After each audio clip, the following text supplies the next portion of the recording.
The fourth book of Moses, called Numbers. Now the Lord spoke to Moses in the wilderness of Sinai, in the tabernacle of meeting, on the first day of the second month, in the second year after they had come out of the land of Egypt, saying, Take a census of all the congregation of the children of Israel, by their families, by their fathers' houses, according to the number of names, every male individually. From 20 years old and above, all who are able to go to war in Israel. You and Aaron shall number them by their armies. And with you there shall be a man from every tribe, each one the head of his father's house. These are the names of the men who shall stand with you. From Reuben, Elizur, the son of Shedeur. From Simeon, Shelumiel, the son of Zurishaddai. From Judah, Nahshon, the son of Amminadab. From Issachar, Nathanael, the son of Zuar. From Zebulun, Eliab, the son of Helon.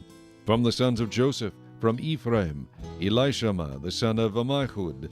From Manasseh, Gamaliel, the son of Pedazur. From Benjamin, Abidan, the son of Gideoni. From Dan, Ahiezar, the son of Ammishaddai. From Asher, Pagiel, the son of Okran. From Gad, Eliasaph, the son of Deuel. From Naphtali, Ahira, the son of Enan. These were chosen from the congregation, leaders of their fathers' tribes, heads of the divisions in Israel. Then Moses and Aaron took these men who had been mentioned by name, and they assembled all the congregation together on the first day of the second month. And they recited their ancestry by families, by their fathers' houses, according to the number of names, from 20 years old and above, each one individually. As the Lord commanded Moses, so he numbered them in the wilderness of Sinai. Now the children of Reuben, Israel's oldest son, their genealogies by their families, by their father's house, according to the number of names, every male individually, from 20 years old and above, all who were able to go to war. Those who were numbered of the tribe of Reuben were 46,500. From the children of Simeon, their genealogies by their families, by their father's house, of those who were numbered, according to the number of names, every male individually from 20 years old and above, all who were able to go to war. Those who were numbered of the tribe of Simeon were 59,300. From the children of Gad, their genealogies by their families, by their father's house, according to the number of names, from 20 years old and above, all who were able to go to war. Those who were numbered of the tribe of Gad were 45,650. From the children of Judah, their genealogies by their families, by their father's house, according to the number of names, from 20 years old and above, all who were able to go to war. Those who were numbered of the tribe of Judah were 74,600. From the children of Issachar, their genealogies by their families, by their father's house, according to the number of names, from 20 years old and above, all who were able to go to war. Those who were numbered of the tribe of Issachar were 54,400. From the children of Zebulun, their genealogies by their families, by their father's house, according to the number of names, from 20 years old and above, all who were able to go to war. Those who were numbered of the tribe of Zebulun were 57,400. From the sons of Joseph, the children of Ephraim, their genealogies by their families, by their father's house, according to the number of names, from 20 years old and above, all who were able to go to war. Those who were numbered of the tribe of Ephraim were 40,500. From the children of Manasseh, their genealogies by their families, by their father's house, according to the number of names, from 20 years old and above, all who were able to go to war. Those who were numbered of the tribe of Manasseh were 32,200. From the children of Benjamin, their genealogies by their families, by their father's house, according to the number of names, from 20 years old and above, all who were able to go to war. Those who were numbered of the tribe of Benjamin were 35,400. From the children of Dan, their genealogies by their families, by their father's house, according to the number of names, from 20 years old and above, all who were able to go to war. Those who were numbered of the tribe of Dan were 62,700. From the children of Asher, their genealogies by their families, by their father's house, according to the number of names, from 20 years old and above, all who were able to go to war. Those who were numbered of the tribe of Asher were 41,500. From the children of Naphtali, their genealogies by their families, by their father's house, according to the number of names, from 20 years old and above, all who were able to go to war. Those who were numbered of the tribe of Naphtali were 53,400. These are the ones who were numbered, whom Moses and Aaron numbered, with the leaders of Israel, 12 men, each one representing his father's house. So all who were numbered of the children of Israel by their fathers' houses, from 20 years old and above, all who were able to go to war in Israel, all who were numbered were 603,550. But the Levites were not numbered among them by their fathers' tribe, for the Lord had spoken to Moses, saying, Only the tribe of Levi you shall not number, nor take a census of them among the children of Israel. But you shall appoint the Levites over the tabernacle of the testimony, over all its furnishings, and over all things that belong to it. They shall carry the tabernacle and all its furnishings. They shall attend to it and camp around the tabernacle. And when the tabernacle is to go forward, the Levites shall take it down. And when the tabernacle is to be set up, the Levites shall set it up. The outsider who comes near shall be put to death. The children of Israel shall pitch their tents, every one by his own camp, every one by his own standard, according to their armies. But the Levites shall camp around the tabernacle of the testimony, that there may be no wrath on the congregation of the children of Israel, and the Levites shall keep charge of the tabernacle of the testimony. Thus the children of Israel did according to all that the Lord commanded Moses, so they did. Chapter 2. And the Lord spoke to Moses and Aaron, saying, Every one of the children of Israel shall camp by his own standard, beside the emblems of his father's house. They shall camp some distance from the tabernacle of meeting. On the east side, toward the rising of the sun, those of the standard of the forces with Judah shall camp according to their armies, and Nahshon the son of Amminadab shall be the leader of the children of Judah. And his army was numbered at 74,600. Those who camp next to him shall be the tribe of Issachar, and Nethanel the son of Zuar shall be the leader of the children of Issachar. And his army was numbered at 54,400. Then comes the tribe of Zebulun, and Eliab the son of Helon shall be the leader of the children of Zebulun. And his army was numbered at 57,400. All who were numbered according to their armies of the forces with Judah, 186,400. These shall break camp first. On the south side shall be the standard of the forces with Reuben according to their armies, and the leader of the children of Reuben shall be Elizur the son of Shedeur. And his army was numbered at 46,500. Those who camp next to him shall be the tribe of Simeon, and the leader of the children of Simeon shall be Shelumiel, the son of Zurishaddai, and his army was numbered at 59,300. Then comes the tribe of Gad, and the leader of the children of Gad shall be Eliasaph, the son of Reuel, and his army was numbered at 45,650.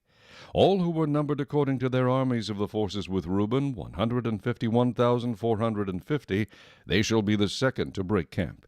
And the tabernacle of meeting shall move out with the camp of the Levites in the middle of the camps. As they camp, so shall they move out, every one in his place by their standards. On the west side shall be the standard of the forces with Ephraim, according to their armies, and the leader of the children of Ephraim shall be Elishama, the son of Ammihud, and his army was numbered at 40,500.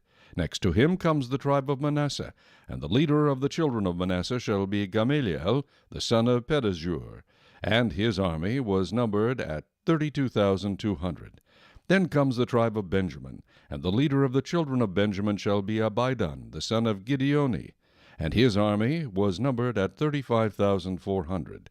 All who were numbered according to their armies of the forces with Ephraim, 108,100. They shall be the third to break camp. The standard of the forces with Dan shall be on the north side according to their armies, and the leader of the children of Dan shall be Ahiezer the son of Ammishaddai, and his army was numbered at 62,700. Those who camp next to him shall be the tribe of Asher, and the leader of the children of Asher shall be Pagiel the son of Okran, and his army was numbered at 41,500. Then comes the tribe of Naphtali. The leader of the children of Naphtali shall be Ahira the son of Enan, and his army was numbered at 53,400. All who were numbered of the forces with Dan, 157,600, they shall break camp last with their standards. These are the ones who were numbered of the children of Israel by their fathers' houses. All who were numbered according to their armies of the forces were 603,550. But the Levites were not numbered among the children of Israel, just as the Lord commanded Moses. Thus the children of Israel did according to all that the Lord commanded Moses. So they camped by their standards, and so they broke camp, each one by his family according to their fathers' houses. Chapter 3. Now these are the records of Aaron and Moses when the Lord spoke with Moses on Mount Sinai. And these are the names of the sons of Aaron: Nadab, the firstborn, and Abihu, Eleazar, and Ithamar. These are the names of the sons of Aaron, the anointed priests, whom he consecrated to minister as priests. Nadab and Abihu had died before the Lord when they offered profane fire before the Lord in the wilderness of Sinai, and they had no children. So Eleazar and Ithamar ministered as priests in the presence of Aaron their father. And the Lord spoke to Moses, saying, Bring the tribe of Levi near, and present them before Aaron the priest, that they may serve him. And they shall attend to his needs and the needs of the whole congregation before the tabernacle of meeting, to do the work of the tabernacle. Also they shall attend to all the furnishings of the tabernacle of meeting, and to the needs of the children of Israel, to do the work of the tabernacle. And you shall give the Levites to Aaron and his sons. They are given entirely to him from among the children of Israel. So you shall appoint Aaron and his sons, and they shall attend to their priesthood. But the outsider who comes near shall be put to death. Then the Lord spoke to Moses, saying, Now behold, I myself have taken the Levites from among the children of Israel, instead of every firstborn who opens the womb among the children of Israel. Therefore the Levites shall be mine, because all the firstborn are mine. On the day that I struck all the firstborn in the land of Egypt, I sanctified to myself all the firstborn in Israel, both man and beast. They shall be mine. I am the Lord. Then the Lord spoke to Moses in the wilderness of Sinai, saying, Number the children of Levi by their fathers' houses, by their families. You shall number every male from a month old and above. So Moses numbered them according to the word of the Lord as he was commanded. These were the sons of Levi by their names: Gershon, Kohath, and Merari. And these are the names of the sons of Gershon by their families: Libni and Shimei. And the sons of Kohath by their families: Amram, Issachar, Hebron, and Uzziel. And the sons of Merari by their families: Malai and Mushai. These are the families of the Levites by their fathers' houses. From Gershon came the family of the Libnites and the family of the Shimeites. These were the families of the Gershonites. Those who were numbered according to the number of all the males from a month old and above, of those who were numbered, there were 7,500. The families of the Gershonites were to camp behind the tabernacle westward, and the leader of the father's house of the Gershonites was Eliasaph, the son of Lael. The duties of the children of Gershon in the tabernacle of meeting included the tabernacle, the tent with its covering, the screen for the door of the tabernacle of meeting, the screen for the door of the court, the hangings of the court which are around the tabernacle and the altar, and their cords according to all the work relating to them. From Kohath came the family of the Amramites, the family of the Issacharites, the family of the Hebronites, and the family of the Uzzielites. These were the families of the Kohathites. According to the number of all the males from a month old and above, there were 8,600 keeping charge of the sanctuary. The families of the children of Kohath were to camp on the south side of the tabernacle, and the leader of the father's house of the families of the Kohathites was Elizaphan, the son of Uzziel. Their duty included the ark, the table, the lampstand, the altars, the utensils of the sanctuary with which they ministered, the screen, and all the work relating to them. And Eleazar, the son of Aaron the priest, was to be chief over the leaders of the Levites, with oversight of those who kept charge of the sanctuary. From Merari came the family of the Mahlites, and the family of the Mushites. These were the families of Merari. And those who were numbered according to the number of all the males from a month old and above were 6,200. The leader of the father's house of the families of Merari was Zuriel the son of Abihail. These were to camp on the north side of the tabernacle. And the appointed duty of the children of Merari included the boards of the tabernacle, its bars, its pillars, its sockets, its utensils, all the work relating to them. And the pillars of the court all around, with their sockets, their pegs, and their cords. Moreover, those who were to camp before the tabernacle on the east, before the tabernacle of meeting, were Moses, Aaron, and his sons, keeping charge of the sanctuary to meet the needs of the children of Israel. But the outsider who came near was to be put to death. All who were numbered of the Levites, whom Moses and Aaron numbered at the commandment of the Lord, by their families, All the males from a month old and above were 22,000. Then the Lord said to Moses, Number all the firstborn males of the children of Israel from a month old and above, and take the number of their names. And you shall take the Levites for me, I am the Lord, instead of all the firstborn among the children of Israel, and the livestock of the Levites instead of all the firstborn among the livestock of the children of Israel. So Moses numbered all the firstborn among the children of Israel, as the Lord commanded him. And all the firstborn males, according to the number of names, from a month old and above, of those who were numbered of them, were 22,273. Then the Lord spoke to Moses, saying, Take the Levites instead of all the firstborn among the children of Israel, and the livestock of the Levites instead of their livestock. The Levites shall be mine. I am the Lord. And for the redemption of the 273 of the firstborn of the children of Israel, who are more than the number of the Levites, you shall take 5 shekels for each one individually. You shall take them in the currency of the shekel of the sanctuary, the shekel of 20 gerahs. And you shall give the money with which the excess number of them is redeemed to Aaron and his sons. So Moses took the redemption money from those who were over and above those who were redeemed by the Levites. From the firstborn of the children of Israel he took the money, 1,365 shekels, according to the shekel of the sanctuary. And Moses gave their redemption money to Aaron and his sons, according to the word of the Lord, as the Lord commanded Moses. Chapter 4. Then the Lord spoke to Moses and Aaron, saying, Take a census of the sons of Kohath from among the children of Levi, by their families, by their father's house, from 30 years old and above, even to 50 years old, all who enter the service to do the work in the tabernacle of meeting.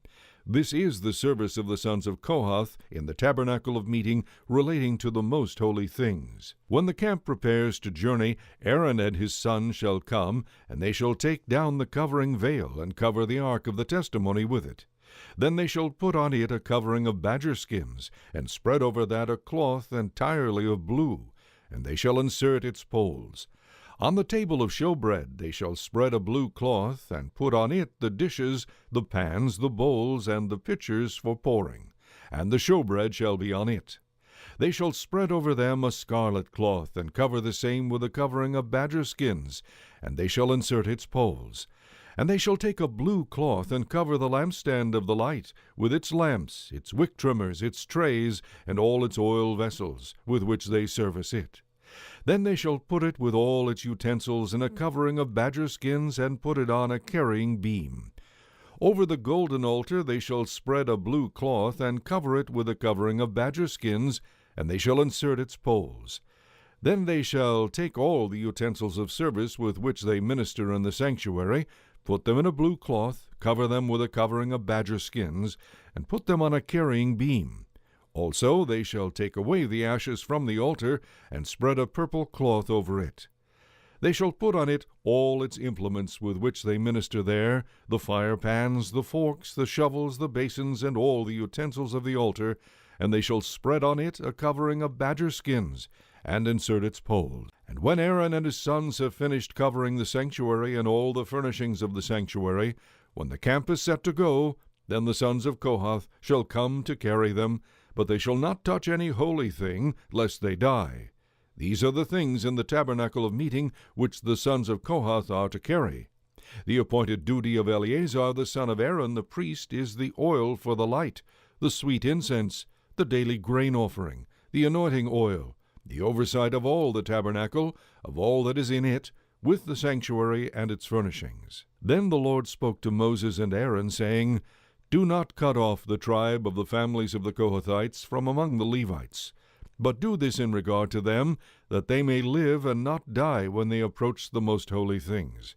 Aaron and his sons shall go in and appoint each of them to his service and his task. But they shall not go in to watch while the holy things are being covered, lest they die. Then the Lord spoke to Moses, saying, Also take a census of the sons of Gershon, by their father's house, by their families, from 30 years old and above, even to 50 years old. You shall number them, all who enter to perform the service, to do the work in the tabernacle of meeting. This is the service of the families of the Gershonites in serving and carrying. They shall carry the curtains of the tabernacle and the tabernacle of meeting with its covering, the covering of badger skins that is on it, the screen for the door of the tabernacle of meeting, the screen for the door of the gate of the court, the hangings of the court which are around the tabernacle and altar, and their cords, all the furnishings for their service, and all that is made for these things, so shall they serve. Aaron and his sons shall assign all the services of the sons of the Gershonites, all their tasks and all their service, and you shall appoint to them all their tasks as their duty. This is the service of the families of the sons of Gershon in the tabernacle of meeting, and their duty shall be under the authority of Ithamar the son of Aaron the priest. As for the sons of Merari, you shall number them by their families and by their father's house. From 30 years old and above, even to 50 years old, you shall number them, every one who enters the service to do the work of the tabernacle of meeting. And this is what they must carry as all their service for the tabernacle of meeting: the boards of the tabernacle, its bars, its pillars, its sockets, and the pillars around the court with their sockets, pegs, and cords, with all their furnishings and all their service. And you shall assign to each man by name the items he must carry. This is the service of the families of the sons of Merari, as all their service for the tabernacle of meeting, under the authority of Ithamar the son of Aaron the priest. And Moses and Aaron and the leaders of the congregation numbered the sons of the Kohathites by their families and by their father's house, from 30 years old and above, even to 50 years old, every one who entered the service for work in the tabernacle of meeting. And those who were numbered by their families were 2,750. These were the ones who were numbered of the families of the Kohathites, all who might serve in the tabernacle of meeting, whom Moses and Aaron numbered according to the commandment of the Lord by the hand of Moses. And those who were numbered of the sons of Gershon by their families and by their father's house, from 30 years old and above, even to 50 years old, every one who entered the service for work in the tabernacle of meeting, those who were numbered by their families, by their father's house, were 2,630. These are the ones who were numbered of the families of the sons of Gershon, of all who might serve in the tabernacle of meeting, whom Moses and Aaron numbered according to the commandment of the Lord. Those of the families of the sons of Merari who were numbered, by their families, by their father's house, from 30 years old and above, even to 50 years old, every one who entered the service for work in the tabernacle of meeting, those who were numbered by their families were 3,200. These are the ones who were numbered of the families of the sons of Merari, whom Moses and Aaron numbered, according to the word of the Lord by the hand of Moses. All who were numbered of the Levites, whom Moses, Aaron, and the leaders of Israel numbered by their families and by their fathers' houses, from 30 years old and above, even to 50 years old, every one who came to do the work of service and the work of bearing burdens in the tabernacle of meeting, those who were numbered were 8,580. According to the commandment of the Lord, they were numbered by the hand of Moses, each according to his service and according to his task. Thus were they numbered by him, as the Lord commanded Moses. Chapter 5. And the Lord spoke to Moses, saying, Command the children of Israel that they put out of the camp every leper, every one who has a discharge, and whoever becomes defiled by a corpse. You shall put out both male and female, you shall put them outside the camp, that they may not defile their camps in the midst of which I dwell. And the children of Israel did so, and put them outside the camp, as the Lord spoke to Moses. So the children of Israel did. Then the Lord spoke to Moses, saying, Speak to the children of Israel, when a man or woman commits any sin that men commit in unfaithfulness against the Lord, and that person is guilty, then he shall confess the sin which he has committed. He shall make restitution for his trespass in full, plus 1/5 of it, and give it to the one he has wronged. But if the man has no relative to whom restitution may be made for the wrong, the restitution for the wrong must go to the Lord for the priest, in addition to the ram of the atonement with which atonement is made for him. Every offering of all the holy things of the children of Israel, which they bring to the priest, shall be his. And every man's holy thing shall be his. Whatever any man gives the priest shall be his. And the Lord spoke to Moses, saying, Speak to the children of Israel, and say to them, If any man's wife goes astray and behaves unfaithfully toward him, and a man lies with her carnally, and it is hidden from the eyes of her husband, and it is concealed that she has defiled herself, and there was no witness against her, nor was she caught. If the spirit of jealousy comes upon him, and he becomes jealous of his wife, who has defiled herself, Or if the spirit of jealousy comes upon him, and he becomes jealous of his wife, although she has not defiled herself, then the man shall bring his wife to the priest. He shall bring the offering required for her, 1/10 of an ephah of barley meal. He shall pour no oil on it, and put no frankincense on it, because it is a grain offering of jealousy, an offering for remembering, for bringing iniquity to remembrance. And the priest shall bring her near, and set her before the Lord. The priest shall take holy water in an earthen vessel, and take some of the dust that is on the floor of the tabernacle, and put it into the water. Then the priest shall stand the woman before the Lord, uncover the woman's head, and put the offering for remembering in her hands, which is the grain offering of jealousy. And the priest shall have in his hand the bitter water that brings a curse. And the priest shall put her under oath, and say to the woman, If no man has lain with you, and if you have not gone astray to uncleanness while under your husband's authority, be free from this bitter water that brings a curse. But if you have gone astray while under your husband's authority, and if you have defiled yourself, and some man other than your husband has lain with you, then the priest shall put the woman under the oath of the curse, and he shall say to the woman, The Lord make you a curse and an oath among your people, when the Lord makes your thigh rot and your belly swell, and may this water that causes the curse go into your stomach, and make your belly swell and your thigh rot. Then the woman shall say, Amen, so be it. Then the priest shall write these curses in a book, and he shall scrape them off into the bitter water. And he shall make the woman drink the bitter water that brings a curse, and the water that brings the curse shall enter her to become bitter. Then the priest shall take the grain offering of jealousy from the woman's hand, shall wave the offering before the Lord, and bring it to the altar. And the priest shall take a handful of the offering, as its memorial portion, burn it on the altar, and afterward make the woman drink the water. When he has made her drink the water, then it shall be, if she has defiled herself, and behaved unfaithfully toward her husband, that the water that brings a curse will enter her and become bitter, and her belly will swell, her thigh will rot, and the woman will become a curse among her people. But if the woman has not defiled herself, and is clean, then she shall be free, and may conceive children. This is the law of jealousy, when a wife, while under her husband's authority, goes astray and defiles herself.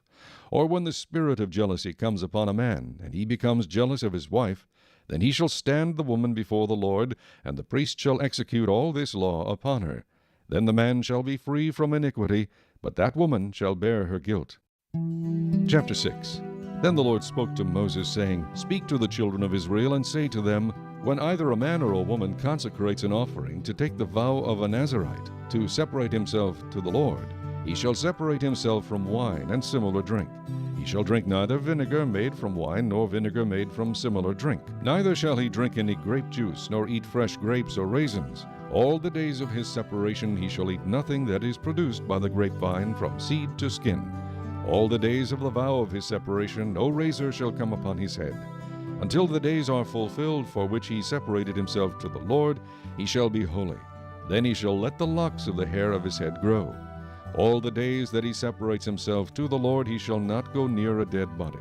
He shall not make himself unclean, even for his father or his mother, for his brother or his sister, when they die, because his separation to God is on his head. All the days of his separation he shall be holy to the Lord. And if anyone dies very suddenly beside him, and he defiles his consecrated head, then he shall shave his head on the day of his cleansing. On the 7th day he shall shave it. Then on the 8th day he shall bring 2 turtle doves or 2 young pigeons to the priest, to the door of the tabernacle of meeting. And the priest shall offer one as a sin offering, and the other as a burnt offering, and make atonement for him, because he sinned in regard to the corpse. And he shall sanctify his head that same day. He shall consecrate to the Lord the days of his separation, and bring a male lamb in its first year as a trespass offering. But the former days shall be lost, because his separation was defiled. Now this is the law of the Nazirite. When the days of his separation are fulfilled, he shall be brought to the door of the tabernacle of meeting, and he shall present his offering to the Lord, 1 male lamb in its first year without blemish as a burnt offering, 1 ewe lamb in its first year without blemish as a sin offering, 1 ram without blemish as a peace offering, a basket of unleavened bread cakes of fine flour mixed with oil, unleavened wafers anointed with oil, and their grain offering with their drink offerings.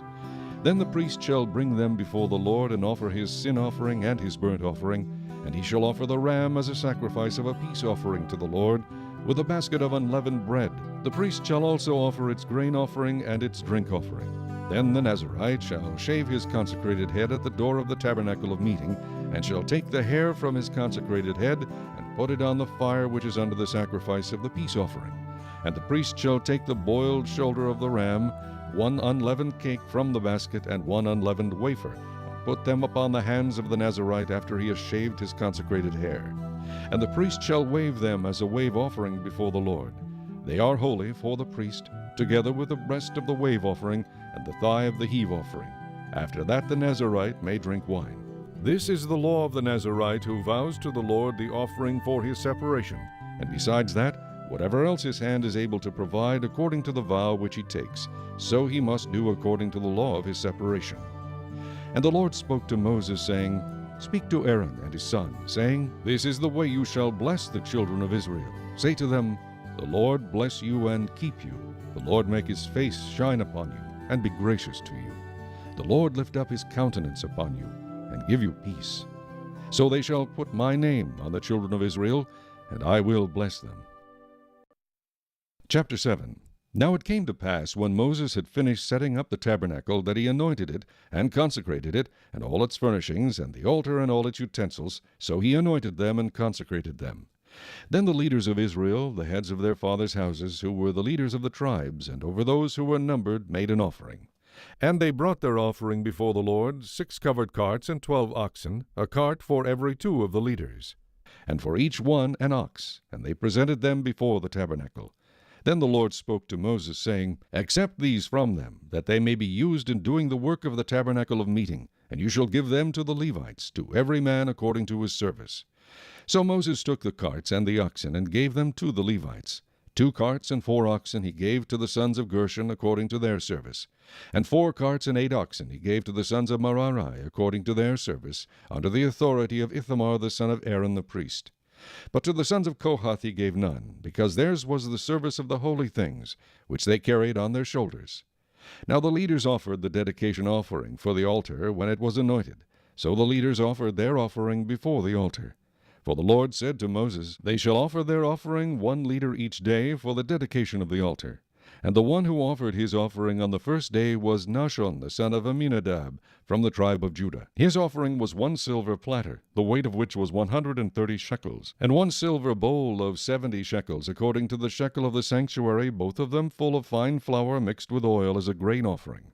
1 gold pan of 10 shekels full of incense, 1 young bull, 1 ram, and 1 male lamb in its first year as a burnt offering, 1 kid of the goats as a sin offering, and for the sacrifice of peace offerings, 2 oxen, 5 rams, 5 male goats, and 5 male lambs in their first year. This was the offering of Nahshon the son of Amminadab.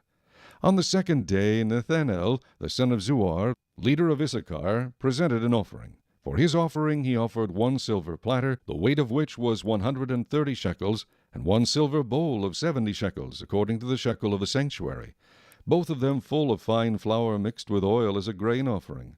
1 gold pan of 10 shekels full of incense, 1 young bull, 1 ram, and 1 male lamb in its first year as a burnt offering, 1 kid of the goats as a sin offering, and as the sacrifice of peace offerings, 2 oxen, 5 rams, 5 male goats, and 5 male lambs in their first year. This was the offering of Nethanel the son of Zuar.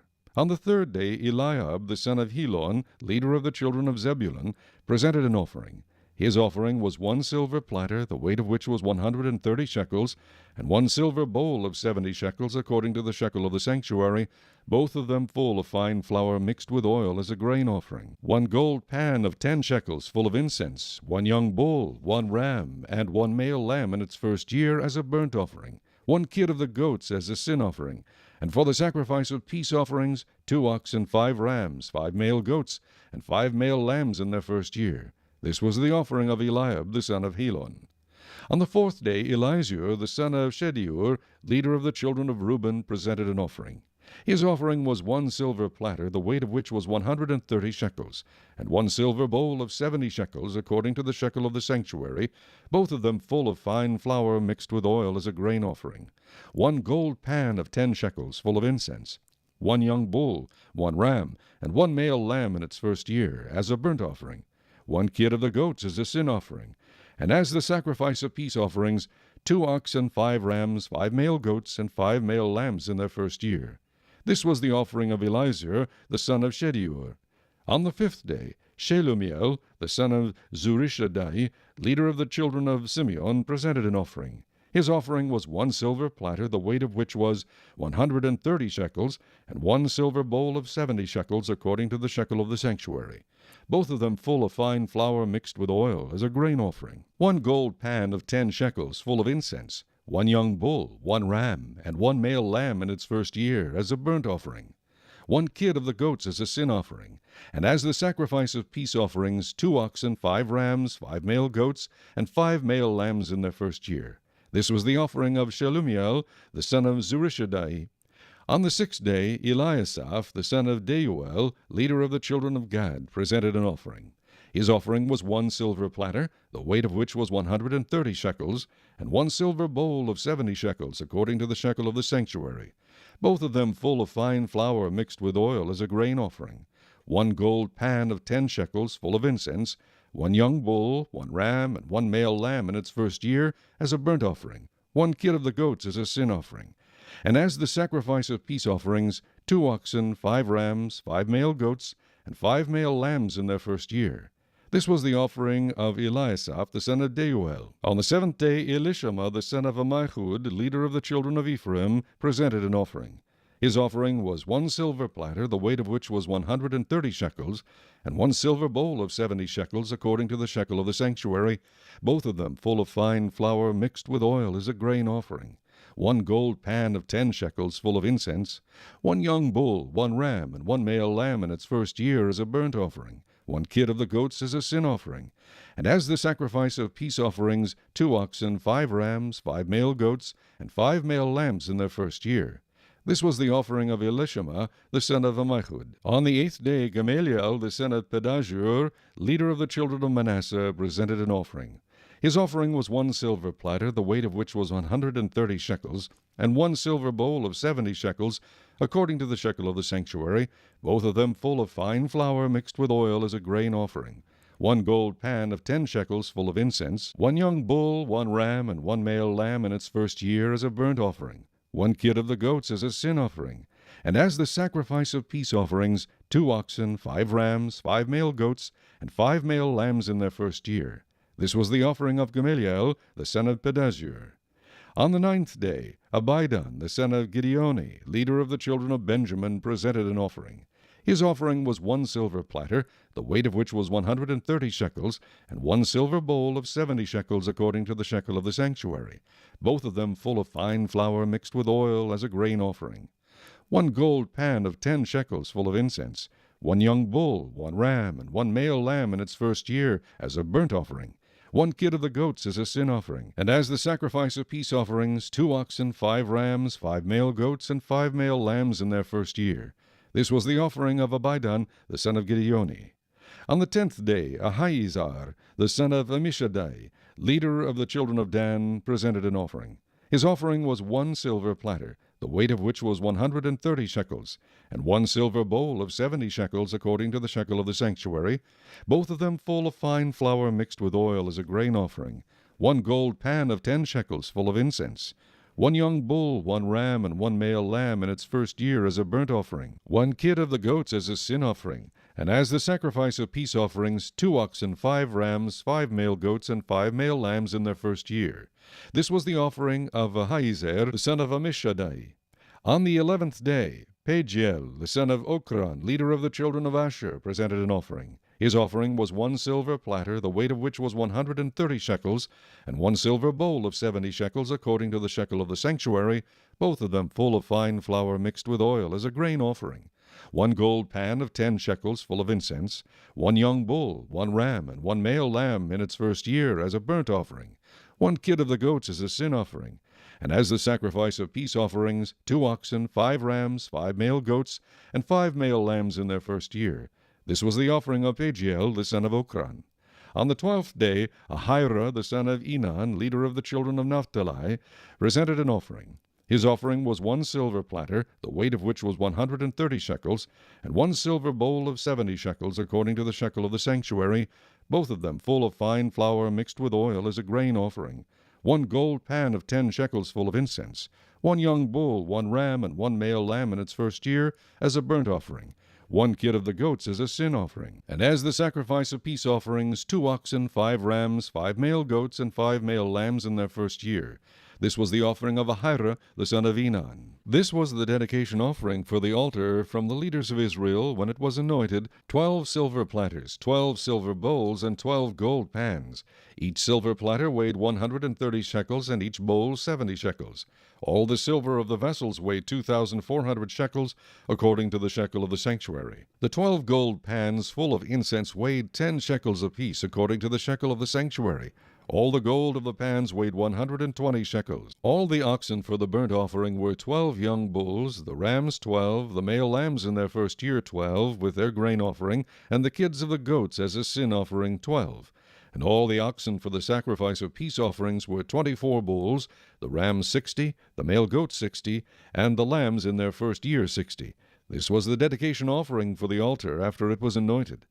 Now when Moses went into the tabernacle of meeting to speak with him, he heard the voice of one speaking to him from above the mercy seat that was on the ark of the testimony, from between the 2 cherubim. Thus he spoke to him. Chapter 8. And the Lord spoke to Moses, saying, Speak to Aaron, and say to him, When you arrange the lamps, the 7 lamps shall give light in front of the lampstand. And Aaron did so. He arranged the lamps to face toward the front of the lampstand, as the Lord commanded Moses. Now this workmanship of the lampstand was hammered gold. From its shaft to its flowers it was hammered work. According to the pattern which the Lord had shown Moses, so he made the lampstand.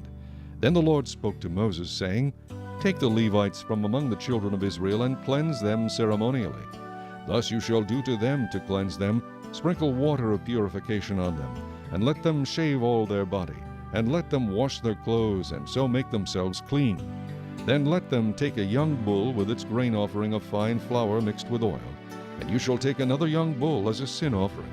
And you shall bring the Levites before the tabernacle of meeting, and you shall gather together the whole congregation of the children of Israel. So you shall bring the Levites before the Lord, and the children of Israel shall lay their hands on the Levites. And Aaron shall offer the Levites before the Lord like a wave offering from the children of Israel, that they may perform the work of the Lord. Then the Levites shall lay their hands on the heads of the young bulls, and you shall offer one as a sin offering, and the other as a burnt offering to the Lord, to make atonement for the Levites. And you shall stand the Levites before Aaron and his sons, and then offer them like a wave offering to the Lord. Thus you shall separate the Levites from among the children of Israel, and the Levites shall be mine. After that the Levites shall go in to service the tabernacle of meeting. So you shall cleanse them and offer them like a wave offering. For they are wholly given to me from among the children of Israel. I have taken them for myself instead of all who open the womb, the firstborn of all the children of Israel. For all the firstborn among the children of Israel are mine, both man and beast. On the day that I struck all the firstborn in the land of Egypt, I sanctified them to myself. I have taken the Levites instead of all the firstborn of the children of Israel. And I have given the Levites as a gift to Aaron and his sons from among the children of Israel, to do the work for the children of Israel in the tabernacle of meeting, and to make atonement for the children of Israel, that there be no plague among the children of Israel when the children of Israel come near the sanctuary. Thus Moses and Aaron and all the congregation of the children of Israel did to the Levites, according to all that the Lord commanded Moses concerning the Levites, so the children of Israel did to them. And the Levites purified themselves and washed their clothes. Then Aaron presented them like a wave offering before the Lord, and Aaron made atonement for them to cleanse them. After that the Levites went in to do their work in the tabernacle of meeting before Aaron and his sons. As the Lord commanded Moses concerning the Levites, so they did to them. Then the Lord spoke to Moses, saying, This is what pertains to the Levites. From 25 years old and above, one may enter to perform service in the work of the tabernacle of meeting. And at the age of 50 years they must cease performing this work, and shall work no more. They may minister with their brethren in the tabernacle of meeting to attend to needs, but they themselves shall do no work. Thus you shall do to the Levites regarding their duties. Chapter 9. Now the Lord spoke to Moses in the wilderness of Sinai in the first month of the 2nd year after they had come out of the land of Egypt, saying, Let the children of Israel keep the Passover at its appointed time. On the 14th day of this month, at twilight, you shall keep it at its appointed time. According to all its rites and ceremonies you shall keep it. So Moses told the children of Israel that they should keep the Passover.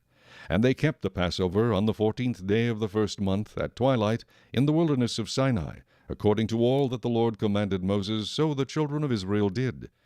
Now there were certain men who were defiled by human corpse, so that they could not keep the Passover on that day, and they came before Moses and Aaron that day. And those men said to him, We became defiled by a human corpse. Why are we kept from presenting the offering of the Lord at its appointed time among the children of Israel? And Moses said to them, Stand still, that I may hear what the Lord will command concerning you. Then the Lord spoke to Moses, saying, Speak to the children of Israel, saying, If any one of you or your posterity is unclean because of a corpse, or is far away on a journey, he may still keep the Lord's Passover. On the 14th day of the 2nd month at twilight they may keep it. They shall eat it with unleavened bread and bitter herbs. They shall leave none of it until morning, nor break one of its bones. According to all the ordinances of the Passover they shall keep it. But the man who is clean, and is not on a journey, and ceases to keep the Passover, that same person shall be cut off from among his people, because he did not bring the offering of the Lord at its appointed time. That man shall bear his sin. And if a stranger dwells among you and would keep the Lord's Passover, he must do so according to the rite of the Passover and according to its ceremony. You shall have one ordinance, both for the stranger and the native of the land. Now on the day that the tabernacle was raised up, the cloud covered the tabernacle, the tent of the testimony. From evening until morning it was above the tabernacle like the appearance of fire. So it was always. The cloud covered it by day, and the appearance of fire by night. Whenever the cloud was taken up from above the tabernacle, after that the children of Israel would journey. And in the place where the cloud settled, there the children of Israel would pitch their tents. At the command of the Lord the children of Israel would journey, and at the command of the Lord they would camp. As long as the cloud stayed above the tabernacle, they remained encamped. Even when the cloud continued long, many days above the tabernacle, the children of Israel kept the charge of the Lord and did not journey. So it was, when the cloud was above the tabernacle a few days, according to the command of the Lord, they would remain encamped, and according to the command of the Lord they would journey. So it was, when the cloud remained only from evening until morning, when the cloud was taken up in the morning, then they would journey, whether by day or by night. Whenever the cloud was taken up, they would journey. Whether it was 2 days, a month, or a year that the cloud remained above the tabernacle, the children of Israel would remain encamped and not journey. But when it was taken up, they would journey. At the command of the Lord they remained encamped, and at the command of the Lord they journeyed. They kept the charge of the Lord at the command of the Lord by the hand of Moses. Chapter 10. And the Lord spoke to Moses, saying, Make 2 silver trumpets for yourself. You shall make them of hammered work. You shall use them for calling the congregation and for directing the movement of the camps. When they blow both of them, all the congregation shall gather before you at the door of the tabernacle of meeting. But if they blow only one, then the leaders, the heads of the divisions of Israel, shall gather to you. When you sound the advance, the camps that lie on the east side shall then begin their journey. When you sound the advance the second time, then the camps that lie on the south side shall begin their journey. They shall sound the call for them to begin their journeys. And when the assembly is to be gathered together, you shall blow, but not sound the advance. The sons of Aaron, the priests, shall blow the trumpets, and these shall be to you as an ordinance forever throughout your generations. When you go to war in your land against the enemy who oppresses you, then you shall sound an alarm with the trumpets, and you will be remembered before the Lord your God, and you will be saved from your enemies. Also in the day of your gladness, in your appointed feasts, and at the beginning of your months, you shall blow the trumpets over your burnt offerings and over the sacrifices of your peace offerings, and they shall be a memorial for you before your God. I am the Lord your God. Now it came to pass on the 20th day of the 2nd month in the 2nd year that the cloud was taken up from above the tabernacle of the testimony. And the children of Israel set out from the wilderness of Sinai on their journeys. Then the cloud settled down in the wilderness of Paran. So they started out for the first time according to the command of the Lord by the hand of Moses. The standard of the camp of the children of Judah set out first according to their armies. Over their army was Nahshon, the son of Amminadab. Over the army of the tribe of the children of Issachar was Nethanel, the son of Zuar. And over the army of the tribe of the children of Zebulun was Eliab, the son of Helon. Then the tabernacle was taken down, and the sons of Gershon and the sons of Merari set out, carrying the tabernacle. And the standard of the camp of Reuben set out according to their armies. Over their army was Elizur, the son of Shedeur. Over the army of the tribe of the children of Simeon was Shelumiel, the son of Zerushadai. And over the army of the tribe of the children of Gad was Eliasaph, the son of Deuel. Then the Kohathites set out, carrying the holy things. The tabernacle would be prepared for their arrival. And the standard of the camp of the children of Ephraim set out according to their armies. Over their army was Elishama, the son of Ammihud. Over the army of the tribe of the children of Manasseh was Gamaliel, the son of Pedahzur. And over the army of the tribe of the children of Benjamin was Abidan, the son of Gideoni. Then the standard of the camp of the children of Dan, the rear guard of all the camps, set out according to their armies. Over their army was Ahiezer, the son of Ammishaddai. Over the army of the tribe of the children of Asher was Pagiel, the son of Ochran. And over the army of the tribe of the children of Naphtali was Ahira, the son of Enan. Thus was the order of march of the children of Israel according to their armies when they began their journey. Now Moses said to Hobab, the son of Reuel, the Midianite, Moses' father-in-law, We are setting out for the place of which the Lord said, I will give it to you. Come with us, and we will treat you well, for the Lord has promised good things to Israel. And he said to him, I will not go, but I will depart to my own land and to my relatives. So Moses said, Please do not leave, inasmuch as you know how we are to camp in the wilderness, and you can be our eyes. And it shall be, if you go with us, indeed it shall be, that whatever good the Lord will do to us, the same we will do to you. So they departed from the mountain of the Lord on a journey of 3 days. And the ark of the covenant of the Lord went before them for the 3 days' journey, to search out a resting place for them. And the cloud of the Lord was above them by day when they went out from the camp. So it was, whenever the ark set out, that Moses said, Rise up, O Lord!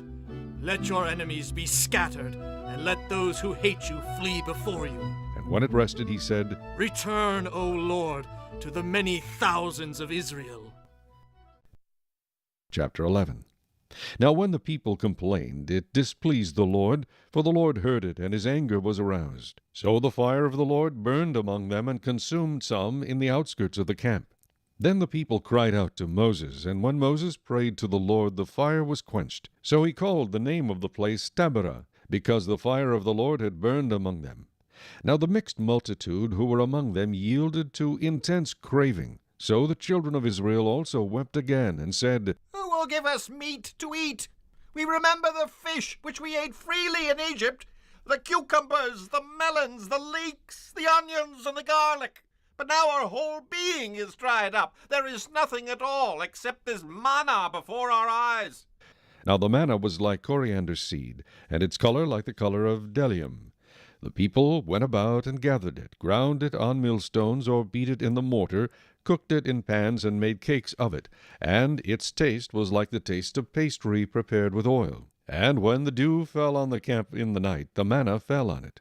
Then Moses heard the people weeping throughout their families, every one at the door of his tent, and the anger of the Lord was greatly aroused.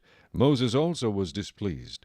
So Moses said to the Lord, Why have you afflicted your servant? And why have I not found favor in your sight, that you have laid the burden of all these people on me? Did I conceive all these people? Did I beget them, that you should say to me, Carry them in your bosom, as a guardian carries a nursing child to the land which you swore to their fathers? Where am I to get meat to give to all these people? For they weep all over me, saying, Give us meat that we may eat. I am not able to bear all these people alone, because the burden is too heavy for me. If you treat me like this, please kill me here and now, if I have found favor in your sight, and do not let me see my wretchedness.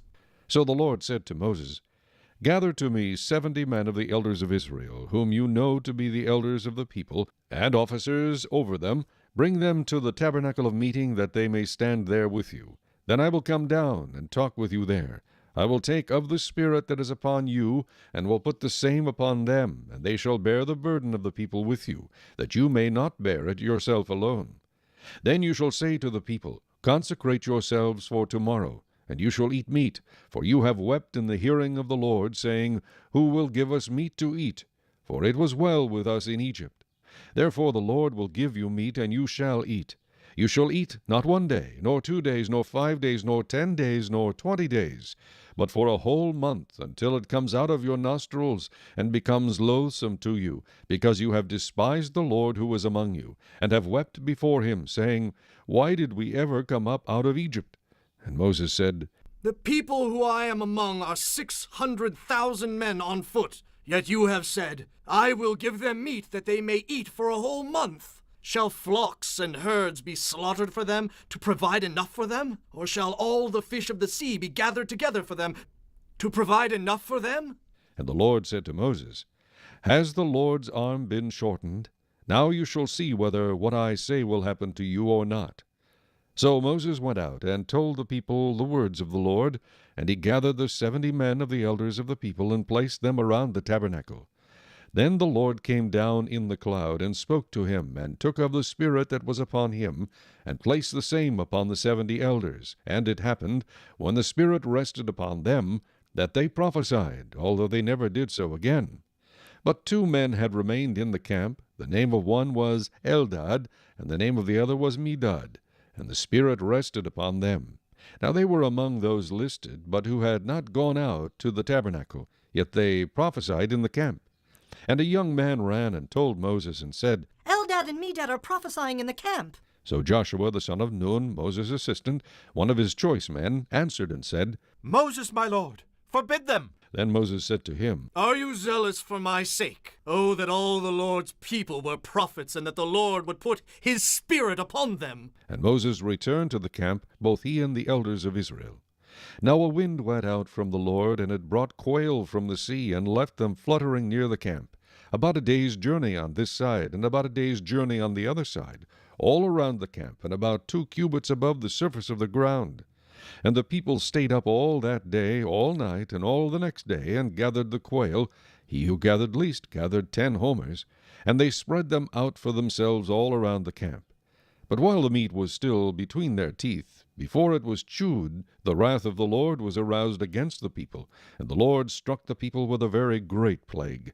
So he called the name of that place Kibroth Hattaavah, because there they buried the people who had yielded to craving. From Kibroth Hattaavah the people moved to Hazeroth, and camped at Hazeroth. Chapter 12. Then Miriam and Aaron spoke against Moses because of the Ethiopian woman whom he had married, for he had married an Ethiopian woman. So they said, Has the Lord indeed spoken only through Moses? Has he not spoken through us also? And the Lord heard it. Now the man Moses was very humble, more than all men who were on the face of the earth. Suddenly the Lord said to Moses, Aaron, and Miriam, Come out, you 3, to the tabernacle of meeting. So the 3 came out. Then the Lord came down in the pillar of cloud, and stood in the door of the tabernacle, and called Aaron and Miriam, and they both went forward. Then he said, Hear now my words. If there is a prophet among you, I, the Lord, make myself known to him in a vision. I speak to him in a dream. Not so with my servant Moses. He is faithful in all my house. I speak with him face to face, even plainly, and not in dark sayings. And he sees the form of the Lord. Why then were you not afraid to speak against my servant Moses?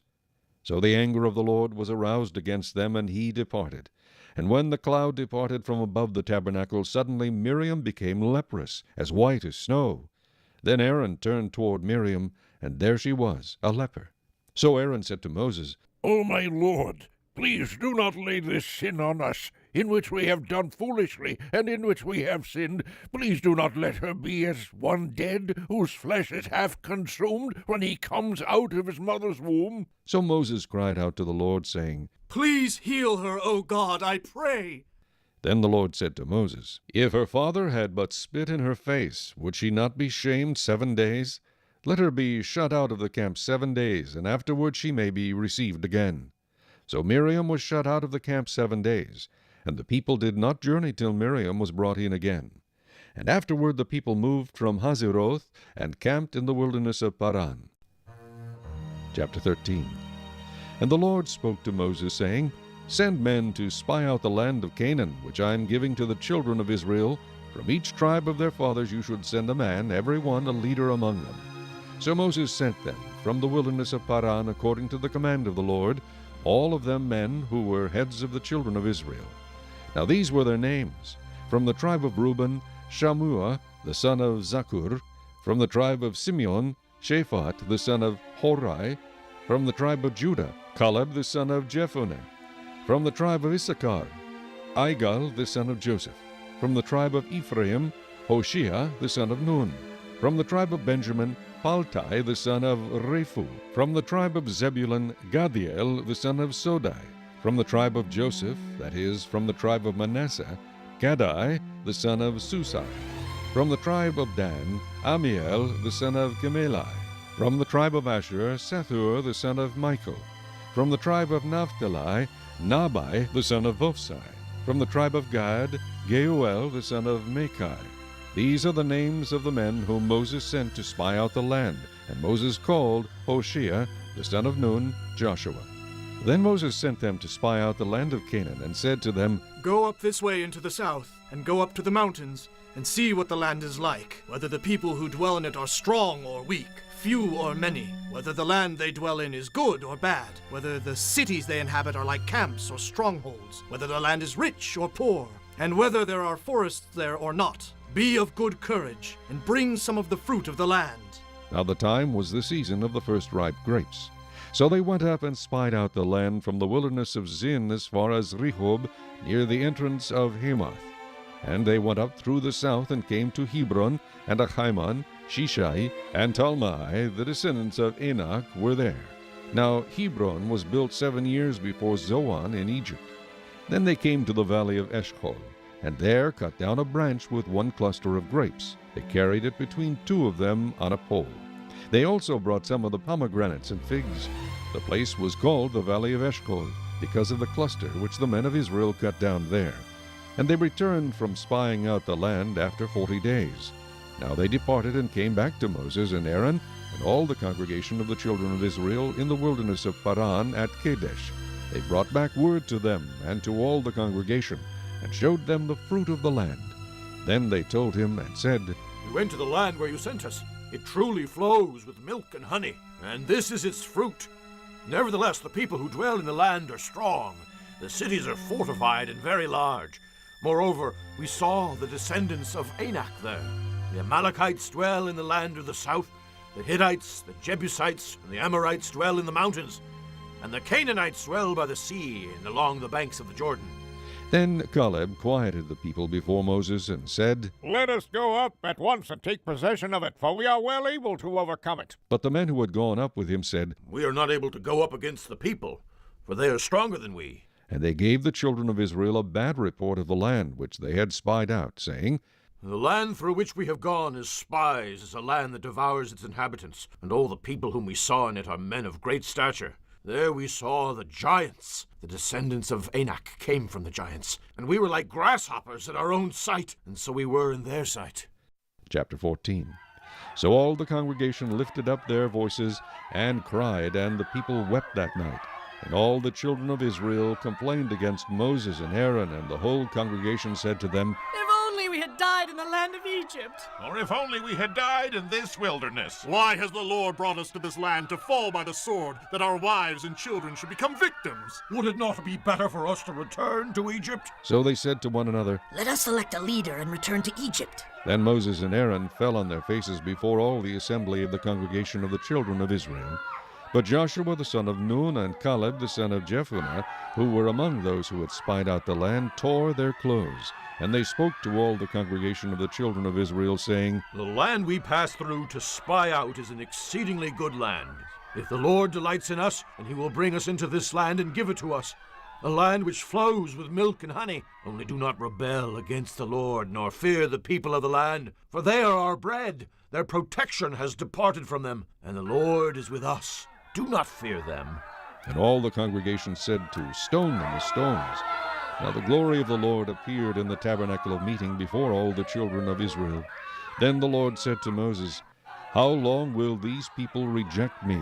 And how long will they not believe me with all the signs which I have performed among them? I will strike them with a pestilence and disinherit them, and I will make of you a nation greater and mightier than they. And Moses said to the Lord, Then the Egyptians will hear it, for by your might you brought these people up from among them.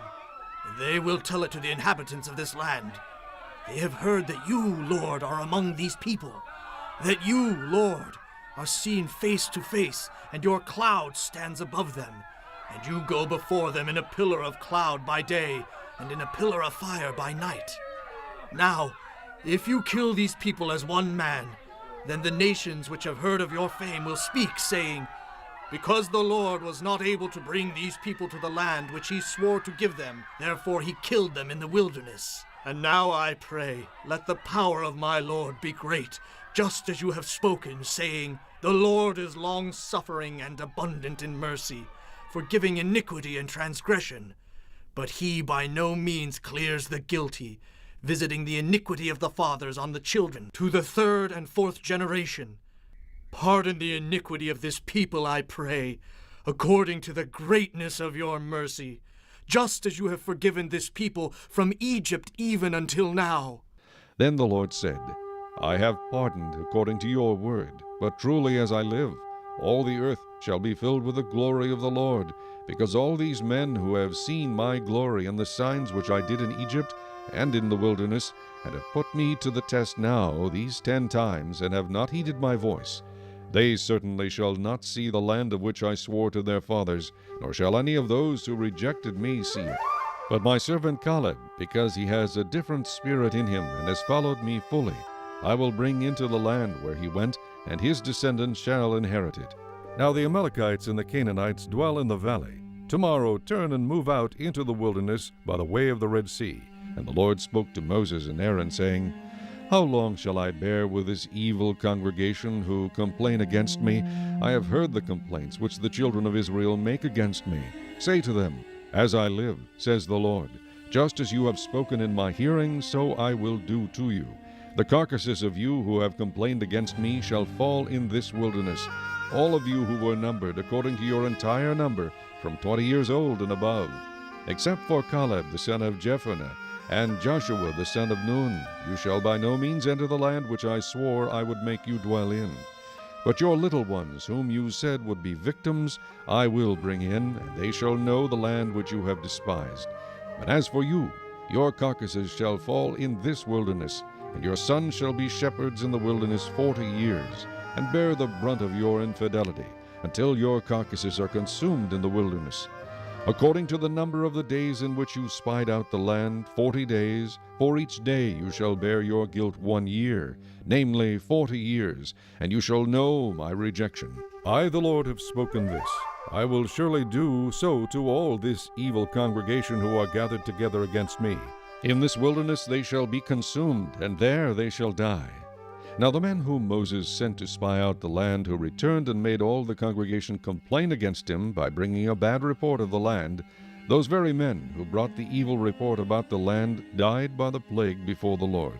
But Joshua the son of Nun and Caleb the son of Jephunneh remained alive, of the men who went to spy out the land. Then Moses told these words to all the children of Israel, and the people mourned greatly.